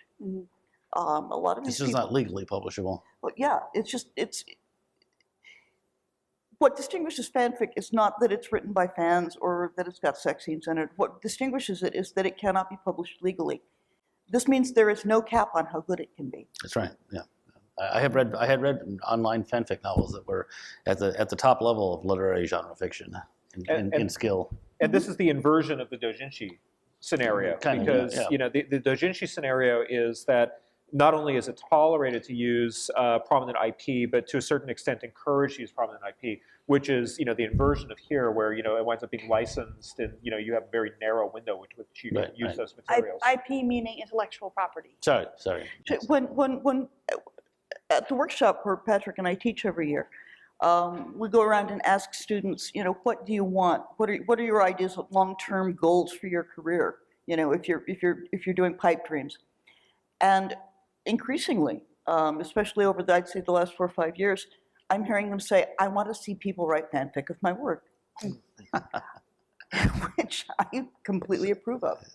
You know, it means people care about what you've written. What do you attribute the motivation to produce very high-level fan fiction, considering that there's not a monetary or professional element to it? So some of it's social, but a great deal of it is simply, that was Buffy season 6? No, it wasn't. I know how the story goes. That's bullshit. This is how it goes. Yeah, really, the throwing the book against the wall and you know, having Age of Ultron has generated more fic than you would believe. Yeah, absolutely, yes. It's Yeah. a serious But it's also social. satisfaction. It's I mean the way that the subculture has evolved on sites like AO3 and elsewhere. There's an enormous amount of just challenge and response. You know, write me a story that involves the following 3 elements and make it good and make me cry.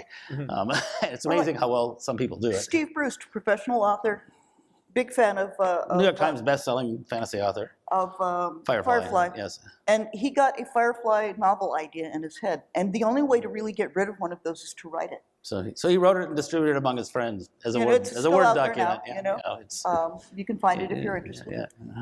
So, well, we're at our halfway point break, so we'll Yeah. take questions after. I think I'd like to infinitesimally quickly reground the discussions we've had of distribution, just in the reminder that Gutenberg goes bankrupt because there isn't a distribution mechanism That's right. yet Yeah. for a mass-produced product that hadn't been a mass-produced product before. And it's with the development of distribution mechanisms that even printing itself becomes viable. So as we talk about the growing pains of distribution mechanisms and production mechanisms, we're also talking about the growing pains of the viability of all sorts of factors in the production of art and media, which we'll continue to do after our coffee break. Thank you all. Thank you. Welcome back to the second half of our discussion of incremental and infrastructural changes in publication technology and how they affect what can be said and what can be sold. Did you want to begin, since you had some great comments as we were wrapping up last? Sure. I was struck by something that Adrian had said, that going back to the 1500s, each generation, authors attempted to break free of kind of a middle management structure. And I think that those of us that have worked with creative people know that, you know, authors tend to wish to address their audiences directly, you know, free of middle management. So this struck me really strongly in how crowdfunding is proliferating right now. And, you know, Adrian's comment about how it always collapses, it never quite works. And I wonder, can it work this time? So perhaps, Adrian, you could speak to the historical precedent here. And I know that, you know, each of us on the panel has some experience with how author-produced content reaches an audience. Certainly the publishers deal with the selection process, and certainly working in the library environment, I see how difficult it is to collect these things and put them out into this climate. So how have historically we seen authors attempt to break free of a traditional distribution structure to reach their audiences, and how is this manifesting in our times? And we're going to finally reach a structure where authors actually can be doing it for themselves. Yeah, no, I think this is really, it's actually something that's a really big deal right now, which I'll get to in a second. So it is the case that if you go back and look at specialist histories of authorship for particular periods, roughly from sort of Aldus Manutius at the end of the 15th century through to at least the 1950s or so, you'll find this repeated trope where a group of authors resent what they see as the sort of heavy-handed intrusion of firstly printers and then publishers between them and their readers. And they decide to get together and set up something like a society of authors or a company of authors or something like this. And the terms of it vary from time to time, and exactly what they want to produce varies from time to time. But it tends to have this liberatory rhetoric, right? That we're going to free ourselves from the yoke of publishers. I should say publishers, as a type, publishers only really come into being in the 18th century. The term publishing is an older term, and publisher is an older term, but as a discrete sort of professional identity, they're an 18th century thing, and that's when it emerges from bookselling. Sorry? It emerges from really, bookselling, basically. Yeah. But the idea that you have, as it were, a capitalist figure who's not engaged in retailing, like but who's the Macmillan brothers. Yeah, there's speculators, that kind of thing. Yeah. Tonsons in the late 17th, early 18th century who owned Shakespeare. So it's really with that emergence of that figure that you start to see authors wanting to emerge and set themselves up as sort of freed from this figure of the publisher. And it's never really worked because publishers actually do things that matter. They don't simply sort of skim off. It's more than printing. Yeah, it's more than printing. But what's happening now is that there are issues like crowdfunding, which are changing the terms of investment and speculative financing for things. But in the sciences especially, we're seeing a move to try to again, free scientific research from what's seen as the constraints of the publishing industry, and in particular, the bête noire of scientists, which tends to be Elsevier. Yes. A company that, with interruptions, actually goes all the way back to the 16th century. It's actually not the same company, but it has the same name. And the interesting thing about the open access movement is that it does really seem to be working, partly because it's at scale. It's not a sort of thing where a few mathematicians get together in a bar like the Bourbaki movement in the mid-20th century, but it's really sort of impacting at the level of grant agencies. So for some biomedical research now, it's written into the grant expectations that you have to make your results available through some kind of open access system. And one of the other interesting things, so it seems to be actually working because it's embedded at this kind of higher infrastructural level in the very funding culture of the sciences themselves. But the other thing that's happening with that, I think this is really interesting, is that it's changing the division between, as it were, raw data and knowledge. Because with some of these grant agencies, the requirement is increasingly that you make your raw data also publicly available. This makes a lot of sense for things like biomedical research that are based on very large data sets. It's a bit more bizarre because I find it sort of applied to me, right? I don't know if you had this, you apply for grants and there is a line in the grant agency that says, how are you going to make your raw data available to the public? And you think, my raw data? Like notes on reading books, what are you going to do? But I suppose, if somebody wants to see them, I can. But what's happened then is that if before there was a kind of division where knowledge was something that was circulated publicly and was kind of developed, and raw data or information or something was what was kept behind the scenes because it was not refined. It was full of sort of, dubious stuff that you would want to edit and think about. That distinction is coming under pressure with the move to, at the same time, liberate research from the artificial scarcities that are created by the publishing industry. And this is a battle that's not won or lost yet. It's in train as we speak, and it may well be that many of you here in this audience have experience of what it's like now to work as scientific creators and authors in this emerging new world. But I think that's where it's really interesting. Working out. Well, yeah, I mean, speaking as a publisher, my attitude towards people who want to self-publish their fiction is go with God. See, a few of you will succeed, many of you will not, that's fine. I don't feel particularly threatened by it. And as you say, at least in traditional trade publishing to the general public, publishers actually do add value. They do marketing, they do editing, they do copy editing and proofreading, they do book design. If you, the author, want to take up 5 more full-time jobs aside from being an author, great. I mean, and a few of you will succeed. Hugh Howey is successful. He apparently has the energy of 12 normal men. That's great. Most of us do not. But in the sciences, it's really obvious from the outside that a great deal of scientific publishing adds no particular value whatsoever. It's just a giant rent-taking scheme. And the thing about scientists and people in the technical fields is they are really good at exchanging information if you get the fuck out of their way. And that's what they want to do. They do not want to have to screw around with all these operations that charge them hundreds of dollars to publish articles and impose all kinds of ridiculous restrictions and slow down the progress of actual science. So I think it's a completely different story there. I mean, speaking from my experience to both halves of those, I spend a lot of time with hard science people here in the university, particularly chemistry department and astrogeology department people.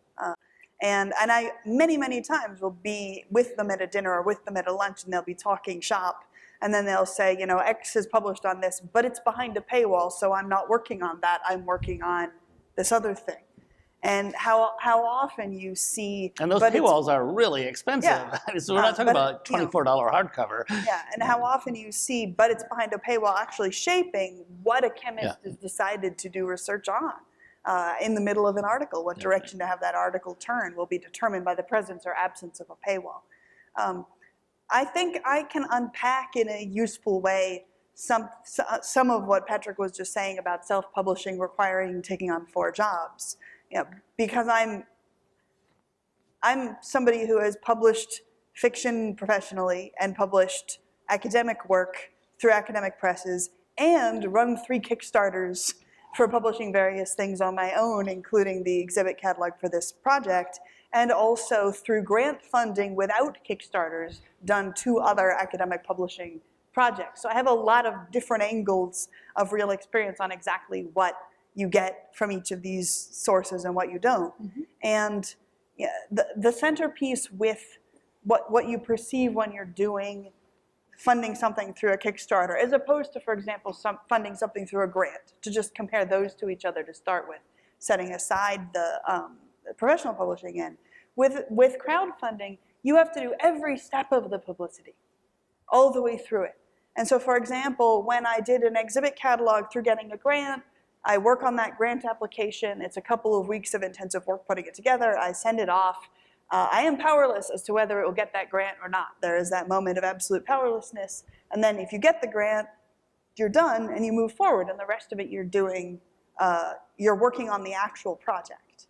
With the Kickstarter, you're in much more control because it's your effort that gets people to support it. But you have to do every single inch of getting it to people's attention, blogging about it, tweeting about it. So the number of man hours that I put in to the Kickstarter to make this project possible was probably 10 times the amount of effort that I put in to getting the grant that made the other half of this project possible. And certainly I spent as much time doing publicity, designing graphics that are exactly the correct ratio to fit in Kickstarter's box, picking out photos that are exactly correct to look good on Twitter, which are separate from photos which are exactly correct to look good on Facebook, etc. I certainly could have written another entire exhibit catalog worth of scholarship with the time that went into doing that media stuff. And if you're thinking about the self-publication of a novel, you can write 2 novels. Or you can write 1 novel and do the publicity for it. So that's a big chunk of it. But on the other hand, what you have is everything is you. And if it works well, it was you. And if it doesn't work well, it was you. And if the cover is brilliant, it was you. And if the cover is terrible, it was you. And so there is a very powerful sense of power there, which is different from the One of the many services that us publishers provide is you can blame us when things screw up. It was never your book. And when the cover is terrible or whether the cover is wonderful, it's someone else, which brings both the you can blame others, but also this, this precious thing which I made, which is the most important thing in my life, which I am now trusting to somebody else, which they will either nurture successfully or drop in a gutter. And a great publisher will nurture it and it will prosper in a way that is orders of magnitude beyond the reach of what I could ever possibly achieve through my own media development, whether it's the cover, whether it's getting it blurred, whether it's getting it to the attention of people. But there is the other end of the powerlessness of the publisher can also decide to sort of back burner this title and it's not going to get the TLC and it gets dropped and you watch the most precious thing in your life get flushed away by somebody else's negligence. So it has that symbiosis and triumph and disaster binary, which I think is a lot of where this impulse to get free from publishers comes from, is from when you're seeing the symbiosis go badly, but then always wanting to go back to it when you're in this position of, oh my God, I can't actually write a book this year. I have to do the publicity for the book I did last year, and that's going to be my whole year. And then returning to wanting to someone have help you with it. And I'll finish with one more sentence and then see what Patrick wants to say. My Kickstarters have been a couple years apart. And in the most recent Kickstarter, unlike the earlier two Kickstarters, the instant it launched, I got a flurry of emails from professional Kickstarter helping services. Oh yeah. That offer you, we will do this package and we will publicize your thing in this way, and you will get X% increase in what you earn from it, and et cetera, if you give us a cut of what you get at the end, which is exactly the same thing. Kickstarter is wanting to make free, and then Kickstarter runners discovering how hard it is, and then the equivalent of a publisher, a middleman service that professionalizes this process cropping up to do it. So we're seeing, what you see in the 16th century and the 17th century, and what we see in the 1940s, and what Orwell is arguing for with creating associations of free press, happening within the Kickstarter world as well, as at the one hand you have absolute freedom, but on the other hand you have the absolute duty to do everything yourself, and then the development of a professional service to do some of those things for you. There are also professional book cover designers who will design your book covers for a Kickstarter book. This is sort of analogous to watching services like Uber and Lyft reinvent the bus. Yeah. You had one sentence. Self-published novels. There are all these services out there, many of them not really very useful, that will pop up and say, we will promote your book, we will package your book, we will do all of these things for you. And it's, well, anyway. So I wanted to make the point that crowdfunding and being published traditionally are not at the least opposed. There's quite a number of authors who are making a part of a good living selling books to traditional publishers, and are basically, their Patreon or GoFundMe or Kickstarter proposition is help me write more books and have to work less as a legal secretary. And they have enough readers who are willing to kick in to do that. They get another $1,500 a month, and the books come out more frequently. And it's a pretty good mixed model. It's been a part of your business, right, Ted? Yeah, we've actually done a number of Kickstarters, not as a capital raise, because obviously we don't need to raise capital in that manner, but it's an opportunity to sell direct to consumer. So we have a TV show that we produce called Winona Earp that has a really small but very active fan base. And so rather than try to go through traditional distribution and that's sort of all the inefficiencies that are associated with that, we go direct to the fans of Winona Earp via Twitter, and the cast will talk about it on Twitter and Facebook, and so it's a way to really take something that's very niche-y and be able to get right to that audience. We of course would then also do traditional distribution on top of it. So the Kickstarter will just be the start, and then we would of course offer it through our traditional retail channels. We actually just finished a Kickstarter this week for a Winona Earp book. It sold, I would estimate, I didn't see the final number, but where I saw it, it was probably, from a revenue standpoint, 2 to 3 times what we would see through traditional wholesale revenue. The big reason for that is that when you're doing direct-to-consumer, you're capturing 100% of the retail price, less Kickstarter's fees, which is whatever it is, 5%. But when you're selling through traditional wholesale distribution, you're giving up as much as 60%. So you're taking 40% of the retail price. So it's not apples to apples when I say that it's 2 to 3 times, but from a pure revenue standpoint, it is. Aren't you also getting a lot more information about who likes this? Absolutely. And why do they like it? And the ability to then further sell direct to them. Absolutely. Because it turns into a mailing list. Well, one of the other interesting areas that we're seeing happening with technology is that it's transforming how we think about the audience. So there's the Kickstarter element on one hand, where you understand that there's a certain amount of demand, and the gamble seems to be, is the complete demand exhausted by the Kickstarter, or is there more beyond this? And then the other piece of this is, consumer preferences disguised as activism, which you see in, the cases of, we want more content that looks like X, Y, Z. Is the demand for, a Black Panther movie, free market research for Disney, or is it a push for different kinds of representation? You can make an argument on either side. And so technology and the ability for consumers to exercise their preferences are informing different ways for gatekeepers to consider what they're offering to their audiences. In my field of the history of the book, there's a famous line by a bibliographer from about 40 years ago to the effect that whatever it is that authors do, they don't make books. Because what authors do, this may be changing, of course, but authors always had this kind of self-aggrandizing vision that they do make books.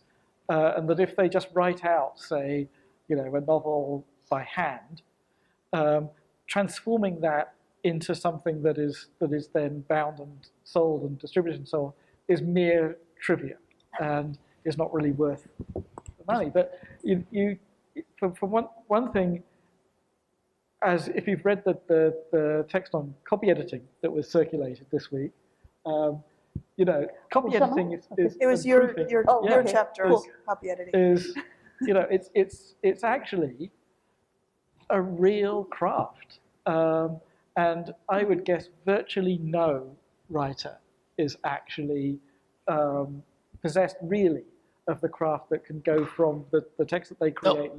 Nobody can copy edit their own work, including professional copy editors who also write. Yeah, and this has been another source of the both the realization, as Ada said, that you need somebody like this, and the repeated hope that you can liberate yourself from publishers, because it's not just about something like financing; it's also about a kind of pride in your words not being changed by somebody else, even if the somebody else is actually pointing out things like grammatical errors that you've made. And everybody will have. So there's a book by Tony Grafton, for example, about this practice in the 16th century, where he investigates the traces left from printing houses, and talks about how you got to be a copy editor in the printing press in printing presses in that period. And it's often sort of students who couldn't get jobs. And for a certain cadre of graduate students, this is almost like a horror story, right? You go into, you can't get a job, you can't get tenure, so you go off into and you become a copy editor. And there's a certain amount of evidence that some of these people are like an alienated intelligentsia, so they decide that they're going to correct the work of the professoriate to make it better.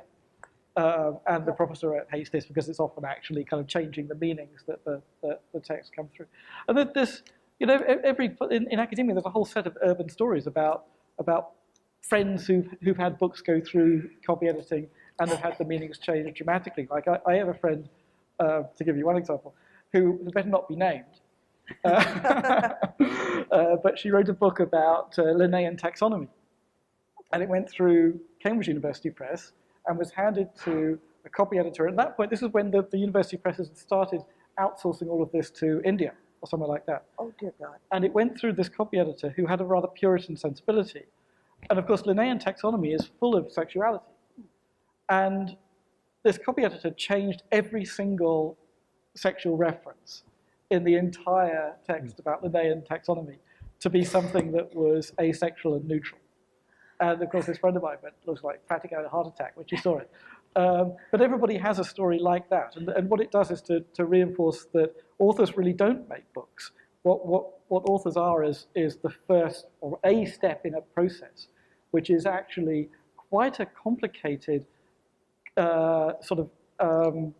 intellectually substantive process. It's not just about something like financing. It actually affects the cognitive content of what's there. Well, a big chunk. May I speak to this one? Sure, go ahead.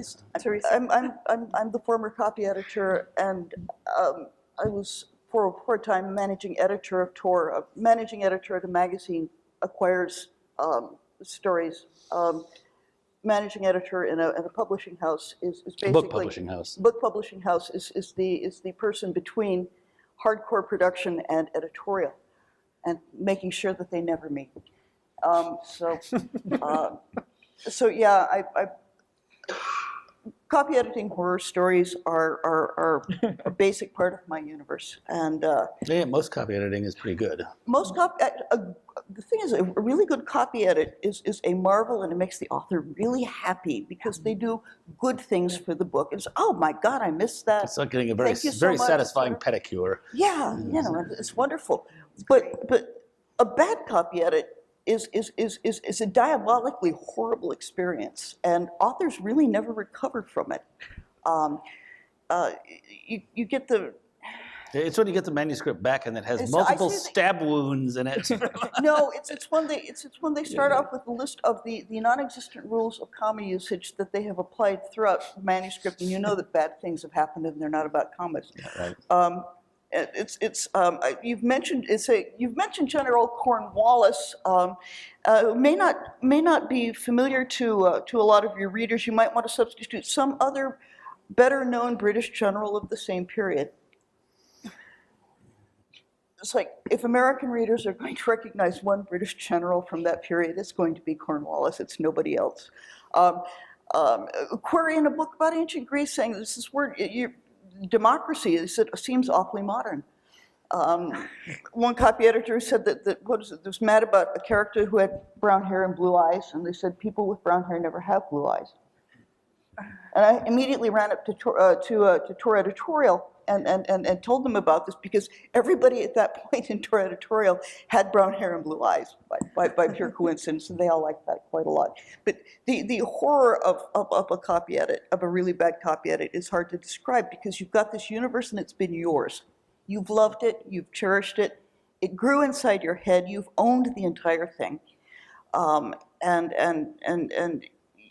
And that seems very large to you, right? And the part where it gets turned into a book seems much smaller by comparison. Go. How much of this is about the idiosyncrasy of personality, and how much of this is about systematic information control? In fiction, not a lot of it is about systematic information control. Actually, the ways that copy editors go wrong in trade publishing are basically the fault of the fact that the publishing business has made a decision about a generation back to almost exclusively freelance it out. Mm-hmm. I mean, big companies like AA used to have in-house copy editors, and there was a kind of guild sort of apprentice, et cetera. They learned from each other, and they got to see multiple examples of things, and it really polished them up. But basically, copy editors are born, not made. Yeah. After they're born, you have to make them. Yeah. But if you're not a copy editor, if you're not the kind of person who knows without thinking about it that Derringer, if it's capitalized, has a different number of R's in it, and you don't think that that's a conversational pleasantry, you're probably not a copy editor. Right. Yeah. We could go on about this for a great deal of time. I was making a point. Okay. But go on. Finish. Anyway, so then, yeah, you have to turn it over to other people. And they're going to make changes in this universe that has entirely been yours. And it's like suddenly there are strangers on your planet for the first time. And it's very weirdly sensitive.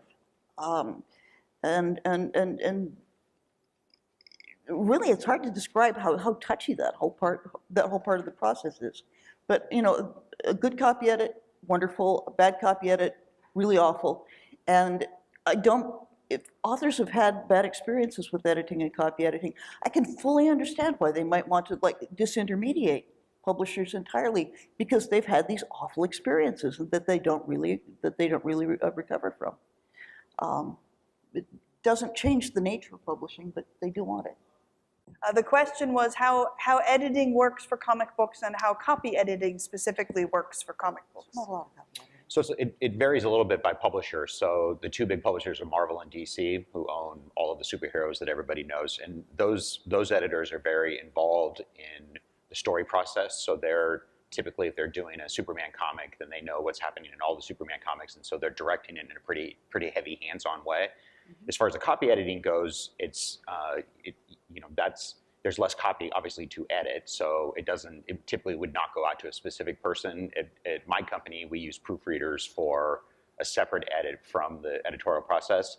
But there's a bunch of different types of comics, so we do a lot of things where we take other people's entertainment properties, so Star Wars or Transformers, or I mentioned Powerpuff Girls, and we take our direction from the people that own that content. So our editors essentially are taking their story direction from whatever corporate company owns that content. So those can either be very heavy-handed, where the licensing company is literally looking at every single panel and might tell an artist to redraw something this way or that way, all the way to completely hands-off, where they have a level of trust with IDW that they're not gonna do that.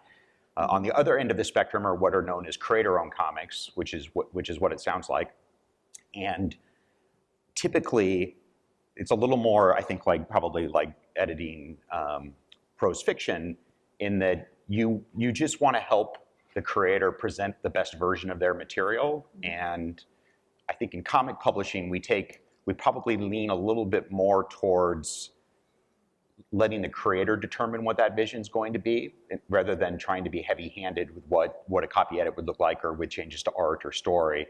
And a lot of that derives from, there's a pretty ugly history in comics of creators being treated pretty poorly and not owning their content. And so I think all modern comic publishers, when it comes to creator-owned content, are sensitive to that. And so it's not likely that we would go in with a heavy hand if somebody brought their project to us. Although, with that said, my thing as a publisher was always, I want a good title. And it's always kind of shocking to me how often I would be presented with just terrible creator-owned titles that you can't pronounce. Like, it's just a nonsense word. And so I'm just like, come on, like, we got to have something that like at least gives the... Vonda McIntyre's rule of fantasy titles is they should neither be difficult to pronounce nor embarrassing to say. Yes, right, exactly. So our first creator-owned comic was a book called 30 Days of Night, and it was about... Pretty good title. It was a good title, and the high concept of it is that there's a town in Alaska where the sun sets for 30 days and the vampires come to town. So as a publisher, I knew good title, really good high concept, and so I can build marketing and get people excited around that. So I would say from a publisher perspective, it's the title that I would be more heavy-handed with. Now, this is the bit of the process that you were alluding to just before we went off on copy editing, which is very entertaining. But you say this is something you can do good marketing around, et cetera. So this is the real special sauce of what actually good publishers do, is figure out who is the audience, what are the characteristics of this audience, what are the channels by which this audience can be reached. What are the most economical ways to do this? How can we set up the mating signals? Exactly. Here? Yeah. What mating signals do we need to be broadcasting, et cetera, et cetera. It's always a moving target because it changes all the time. What certain imagery on a cover of a paperback book or a comic book means in 1989 it's going to have a totally different meaning in 2009 and 2018 and so forth. So, but it really is. It's an act of imagination. You have to know a hell of a lot of overlapping demographics, overlapping readerships. There are these jokes about the Hollywood elevator pitch. He's a chimp, she's the Pope, they're cops. They fight crime. Yes, exactly.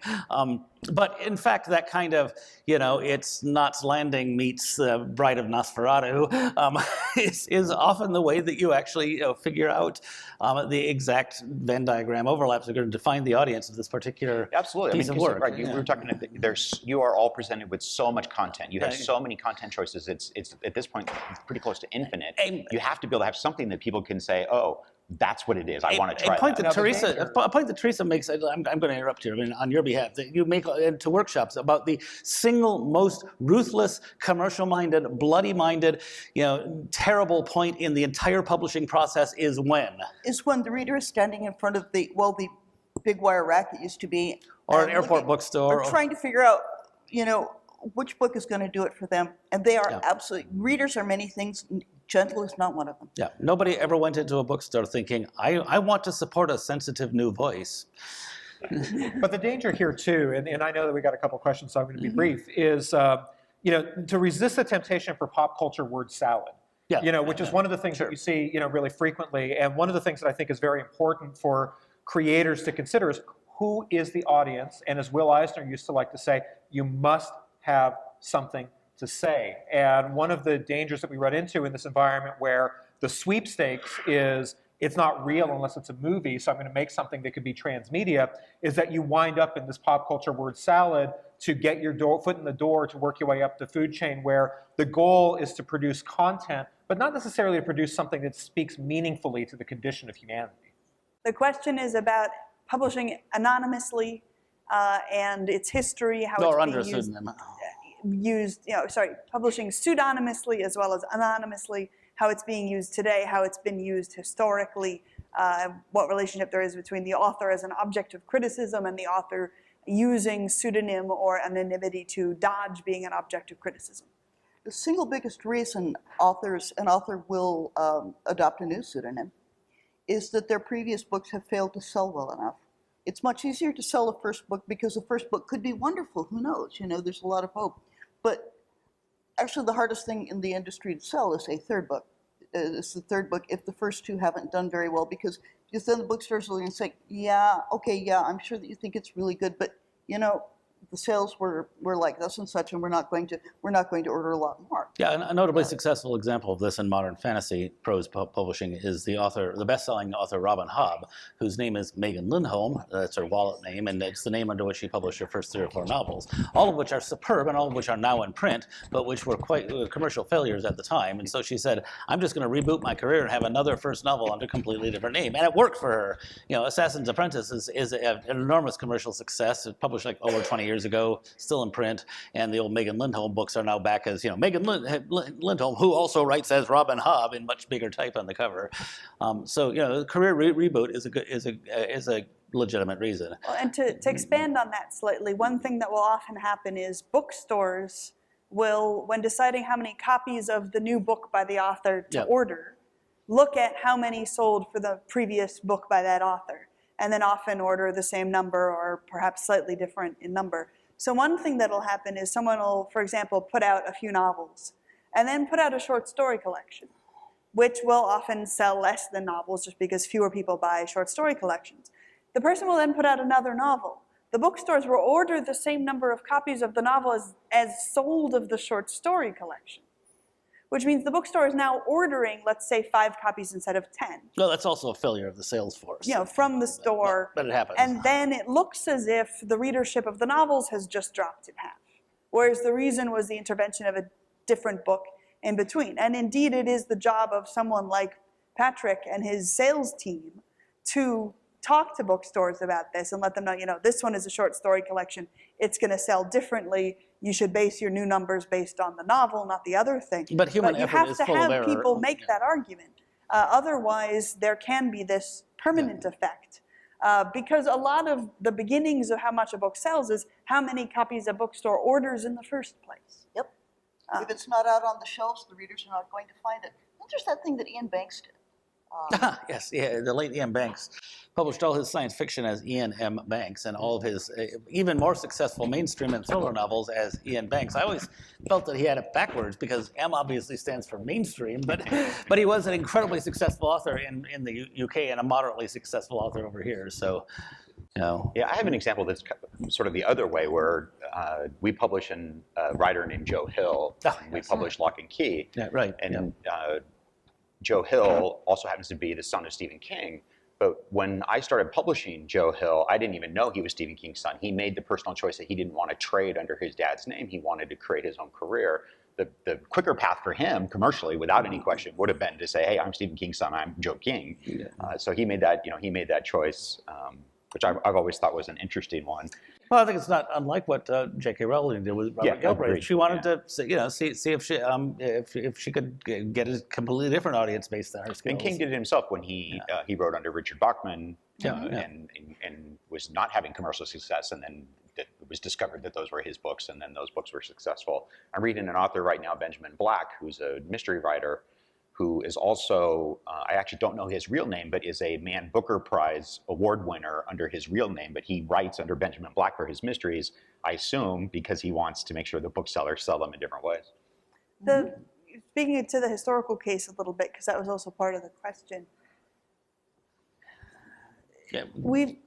When I've studied historical works from 16th, 17th, 18th century that are pseudonymous, they're almost always either under an intentionally, obviously pseudonymous persona that's designed to be conspicuously pseudonymous. You know, you're writing your American Revolutionary by pamphlets a friend of liberty under Cicero, and it's intended to be visible that this is a pseudonym, or was it a friend of truth who is the author of an anti-Machiavelli book that we have on display, for example, intended to make which is intended at an audience that is very conscious of the fact that there's a lot of censorship in that society, and that a lot of things that you might want to say are things you could be prosecuted for saying. So you are, in fact, adopting the pseudonym, the obvious and intentionally pseudonymous pseudonym, as a marketing tool, in part, to let people know this is going to be inflammatory content that I would not be comfortable having my name, or that I would be in danger having my name next to. And it's it's not that that's going to make it sell better necessarily, but it's going to make it find the right audience. Just like having your book cover have the right font to cue to people, this is a mystery novel. If you're a mystery reader, you want to read this, as opposed to this is a chick lit novel. If you put a chick lit cover on a mystery or vice versa, it's not going to be picked up by the correct reader at the bookstore. And if you put a pseudonymous, this is by a friend of liberty, on your pamphlet, it's going to be spotted and recognized by people in a period when cover design doesn't exist yet, right? In the pre 19th century world, there are no covers that are being produced with books. Instead, what you have is your title page, and your title page, unless you've had the extra investment of carving a frontispiece, your title page is just text. So you don't have the subtleties, the amazing sophistication of fonts and colors and other cues that modern cover designers use, so that when you walk into a bookstore and there's a sea of 200 books, you spot that one and that one and that one, which are your genre, right? And we've all had this experience. If you walk in and you see, now that one is clearly not my genre. Why? The font. What about the font?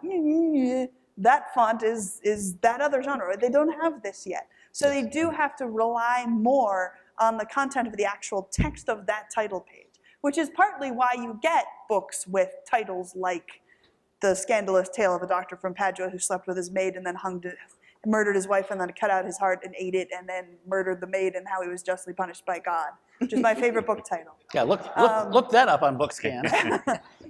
Because it's trying to communicate that. But I think the pseudonym, the intentionally pseudonymous pseudonym, is visible that way. Now, when we're talking about historical cases, when you have a pseudonym that isn't a transparently pseudonymous pseudonym, unless there was some kind of controversy such that we figured out who it was, we often have no way to tell. Because for the pre-modern world, our documentation isn't that good. We're lucky if we know you existed at some point. You might have been born, your name might have been John. That's probably all we have. At some point, you may have owed somebody 15 shillings for candle wax. But other than that, you leave no documentary record. So a sort of successful pseudonym that looks like a real name, we don't know. So it's one of the arenas in which it's most difficult to trace the history of the use of this. And this is one of the reasons I wish Adrian was here, because he's done some of that work and he could come into that question for you. But for a lot of them, I'm sure there are hundreds of thousands of books by a pseudonymous author that we haven't been able to tell that this is even a pseudonymous person because the records don't exist, which is very different from our computer era where we all have enormous numbers of records, right? And assuming a successful sorting algorithm in the future, a historian 200 years from now will know that everyone in this room exists. Won't necessarily know that you were in this room, won't necessarily know 9/10 of the things about you, but it will absolutely be preserved that you existed. Presuming and that it the will be electrical possible grid still to exists. look up your birth date and your death date. We also produce huge amounts of paper. There is a lot of documentary material, which makes what the capacities of pseudonymity are very different in terms of at least the historical record, when a historian is answering this question, as opposed to a publisher or a marketing executive answering the same question. I think what's really important is that unless the readers have read a number of your books and really cared about them, they don't care who you are anyway. I'm sorry to say. If they really love a writer, then they will do endless research on them. But if they don't, then not. We had a question here. The question is about the resurgence of the audiobook market lately and whether this has helped or hindered the sale of I don't books on paper. I don't think it's hindered them. I mean, I have a couple of authors on my own list, notably John Scalzi, who are extremely successful in audio and at times have sold more audio copies through his audio publisher than hard copies through me.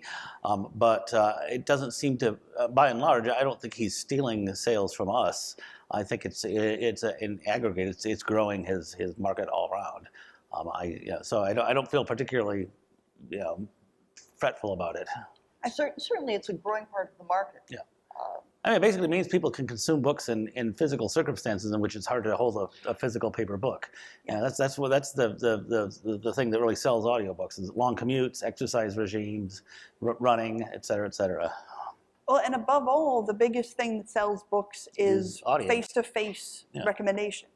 And anyone who has listened to the audiobook of a book and recommends that book to friends isn't exclusively recommending the audiobook of that book.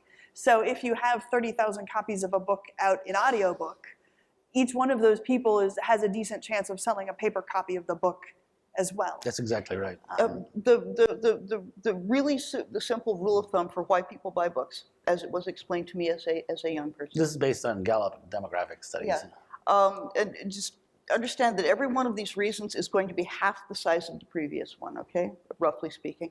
First one, you read and enjoyed another book by the same author. Single biggest reason, absolutely. It's why sometimes, like, the name of the author is the only thing you practically can see on the cover. It's because that is what is going to sell the book. Second, it was recommended to you by somebody that you trust. Could be a reviewer, could be a friend, could be somebody whose commentary on Twitter you believe in. Could be a bookstore employee that you talked to, but you believed them, and so you bought the book. Next, you like the cover. Honestly, everything else about why somebody buys a book comes after that, and it's a very small fraction. Yeah, basically those three account for about 80 to 90% of why books sell. Yeah. And of course, a lot of what is on the cover of the book and the front matter and the sales copy on the back, and all of that is sort of bridging the gap between the reader and an author that they haven't read yet. Yeah. You like the cover doesn't just mean you liked the art. It means something about the cover got your attention, got you interested. Whether it's a quote from another author, a piece of descriptive copy, the imagery, the typography, something. The overall impression of it, whatever, just said, hello, take me home with you. That's right, you know? Yeah. And it was good enough to actually make you open the book and read a few paragraphs and find out that they didn't hurt, you know, so yay. The question is based on both our discussions of the processes of being published through a collaborative process, whether it's mainstream publishing or others, expose works to many moments at which they can be censored.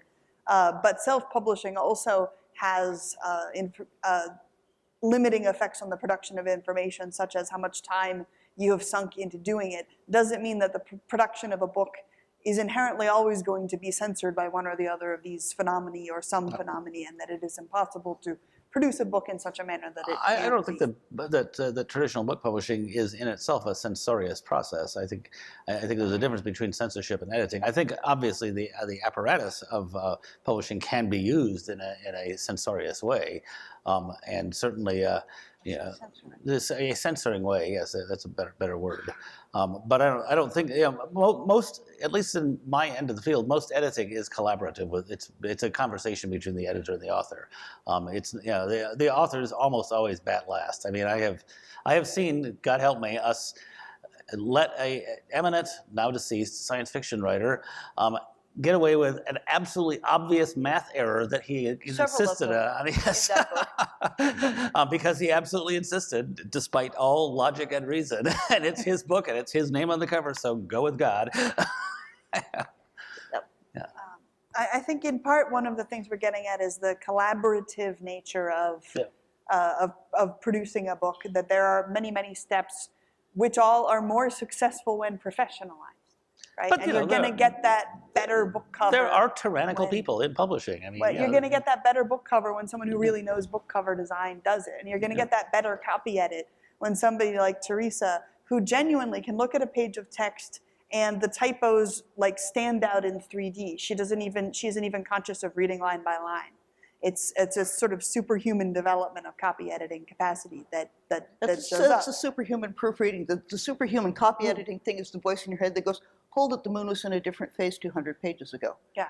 And we don't know how we do it, it's just there. The teamwork element is helpful, but any point at which an additional person is part of the process is a moment at which censorship can be injected into it, but only in the same way that, for example, the process of budgeting student clubs is a moment at which censorship can enter, because the dean of students in charge of the Maroon in 1951 can say, I'm going to pull the funding from this student club in order to silence the communist editor. Is this automatically a censoring moment? No. Is this a censoring apparatus? No. Is this a moment at which censorship can be injected into the process? Yes. And so the teamwork of publishing also means 20 new moments at which censorship can be injected into the process, but it doesn't mean that they have to be or that they automatically are, but it means that they are moments in which the vulnerability is there. But in return for that increased vulnerability, you also have an enormous increase of teamwork, in addition to which all of these extra teammates are people who have your back against other forms of censorship. And if you have a censorious copy editor who's trying to remove all of the sex from your books, you go to your editor and you say, hey, Patrick, this terrible copy editor is doing a terrible thing to my book, and Patrick goes to bat for you from behind, because every member of the team could inject censorship, but can also inject resistance. That said, go ahead. And I think at this point it's really important to interject that everything that we're describing here falls within the umbrella of the business decision, as opposed to underneath the umbrella of censorship. And it, to a certain extent, reveals the privilege under which all of us are speaking today under the umbrella of the First Amendment, where we can take for granted that we have the right to introduce our ideas into the marketplace of ideas and allow them to compete there. Censorship as it applies globally, that is to say that the imposition of a state actor upon speech and upon what can be expressed, is a very different process that's really, outside of the weeds that we're getting into here. Yeah, I would distinguish censorship, control, and influence. Right.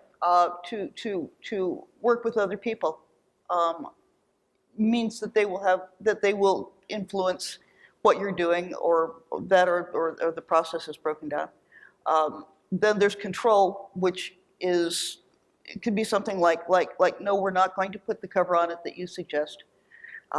We're not going to call this book Noble Rot. Nobody's going to understand the title. Whatever, then that's the business decision end of it. But I think of censorship as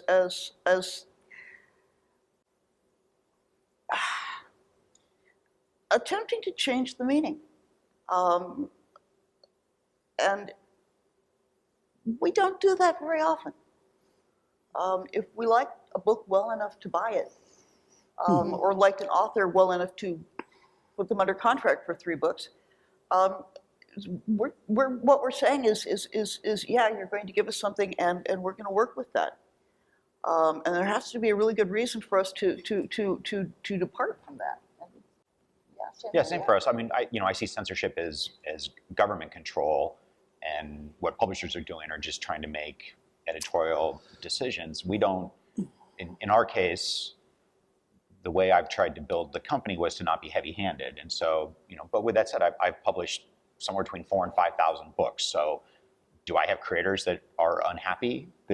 Absolutely, there's no question. But we approach it from the mindset that we're just trying to help them get their story out in the best way possible. Yep. So I'm not entirely convinced that the only valid use of the word censorship has to do with control by organs of the state.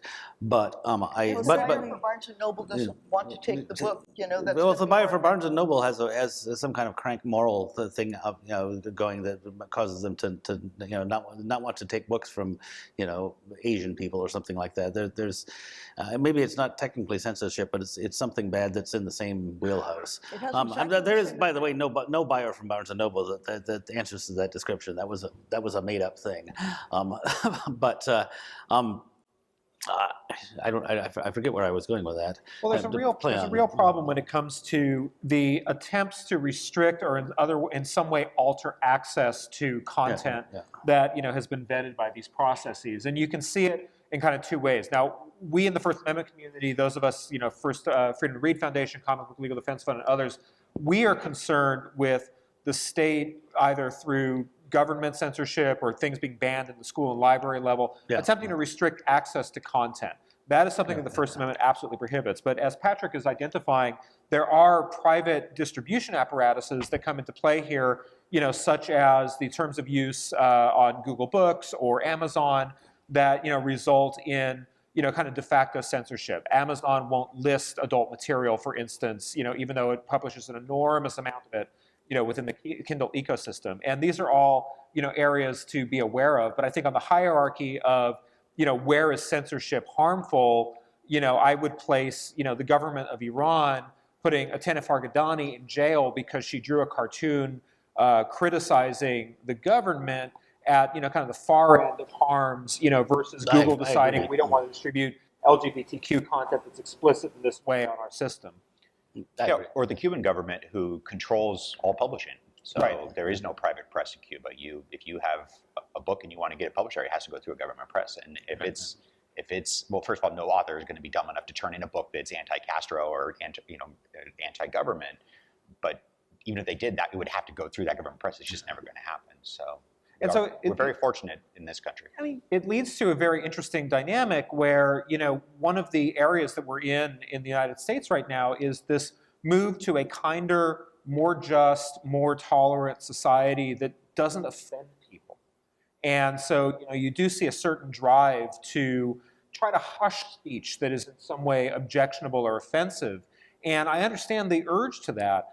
But it comes as a result of the privilege of being able to speak so freely and so broadly that the stuff that would have been silenced is exactly the stuff that's being celebrated, today. And I think it's important to understand that, there are other places in the world that do not have this same privilege that allows people to express themselves so broadly. When I hear somebody online say, I'm a First Amendment absolutist, what I assume about them instantly is that they're straight, white, male, and of American descent. Because people in that category, there are no words that you can apply to them that will hurt as much as the words that they can apply to people who are in other categories. And this is not coming from me as person who works in publishing. This is me as online moderator and community manager. I have far more often heard the First Amendment invoked on behalf of people who are not being particularly thoughtful or interesting or original, but who think that they have this absolute right to say whatever they want to say, even if it kills the conversation. Like they'll come into a lively conversation that's already going on and behave boorishly, and immediately a number of people disappear from it that usually are the ones that you'd really like to keep. And they make a complete mess of things, but if you try to say, you may not do that here, or that was not what we were talking about, or we do not behave that way on this site, they feel that their First Amendment rights are being violated. Yes. And I am... Yes, the First Amendment does not require people to put up with boorishness in their own living rooms. well, Yeah. and to anchor us historically, and then alas, we're just about out of time. Oh, no. I know, as rich and lively as things are, the wording of the First Amendment in the U.S., Congress shall make no law, is actually extraordinarily narrow. And if we're trying to think about censorship, and we're thinking of the bullseye of censorship being state censorship, right? The Inquisition wasn't state censorship. The Inquisition is a privately run organization taken over by different non-state entities that operate in lots of different places. If you think about the degree to which, the US has private prisons which are privately run for profit by different people. They are sublicensed by the state, and they're allowed to use force, right? The US government could sublicense to the Inquisition in exactly the same way. The Inquisition, Don't give them ideas. as it operated in Italy, in France, in Spain, in Goa, could operate in the US today legally under the First Amendment. It absolutely could, because it wasn't state censorship. And that's one of the indicators on the very specific narrowness of the First Amendment, Congress shall make no law, which is extremely different from the enormous intellectual breadth of what the American people have made out of the First Amendment in invoking it and discussing it and debating it and bringing it into all sorts of conversations constructively, destructively, argumentatively, cooperatively to the degree that it comes up so much in film and media, that there are many countries in the world where people believe that they have First Amendment rights because they don't realize that it's only the US that has the First Amendment. Tons of other countries, people try to take the Fifth in courtrooms. And all of these other things that you see because the US discusses this material so much.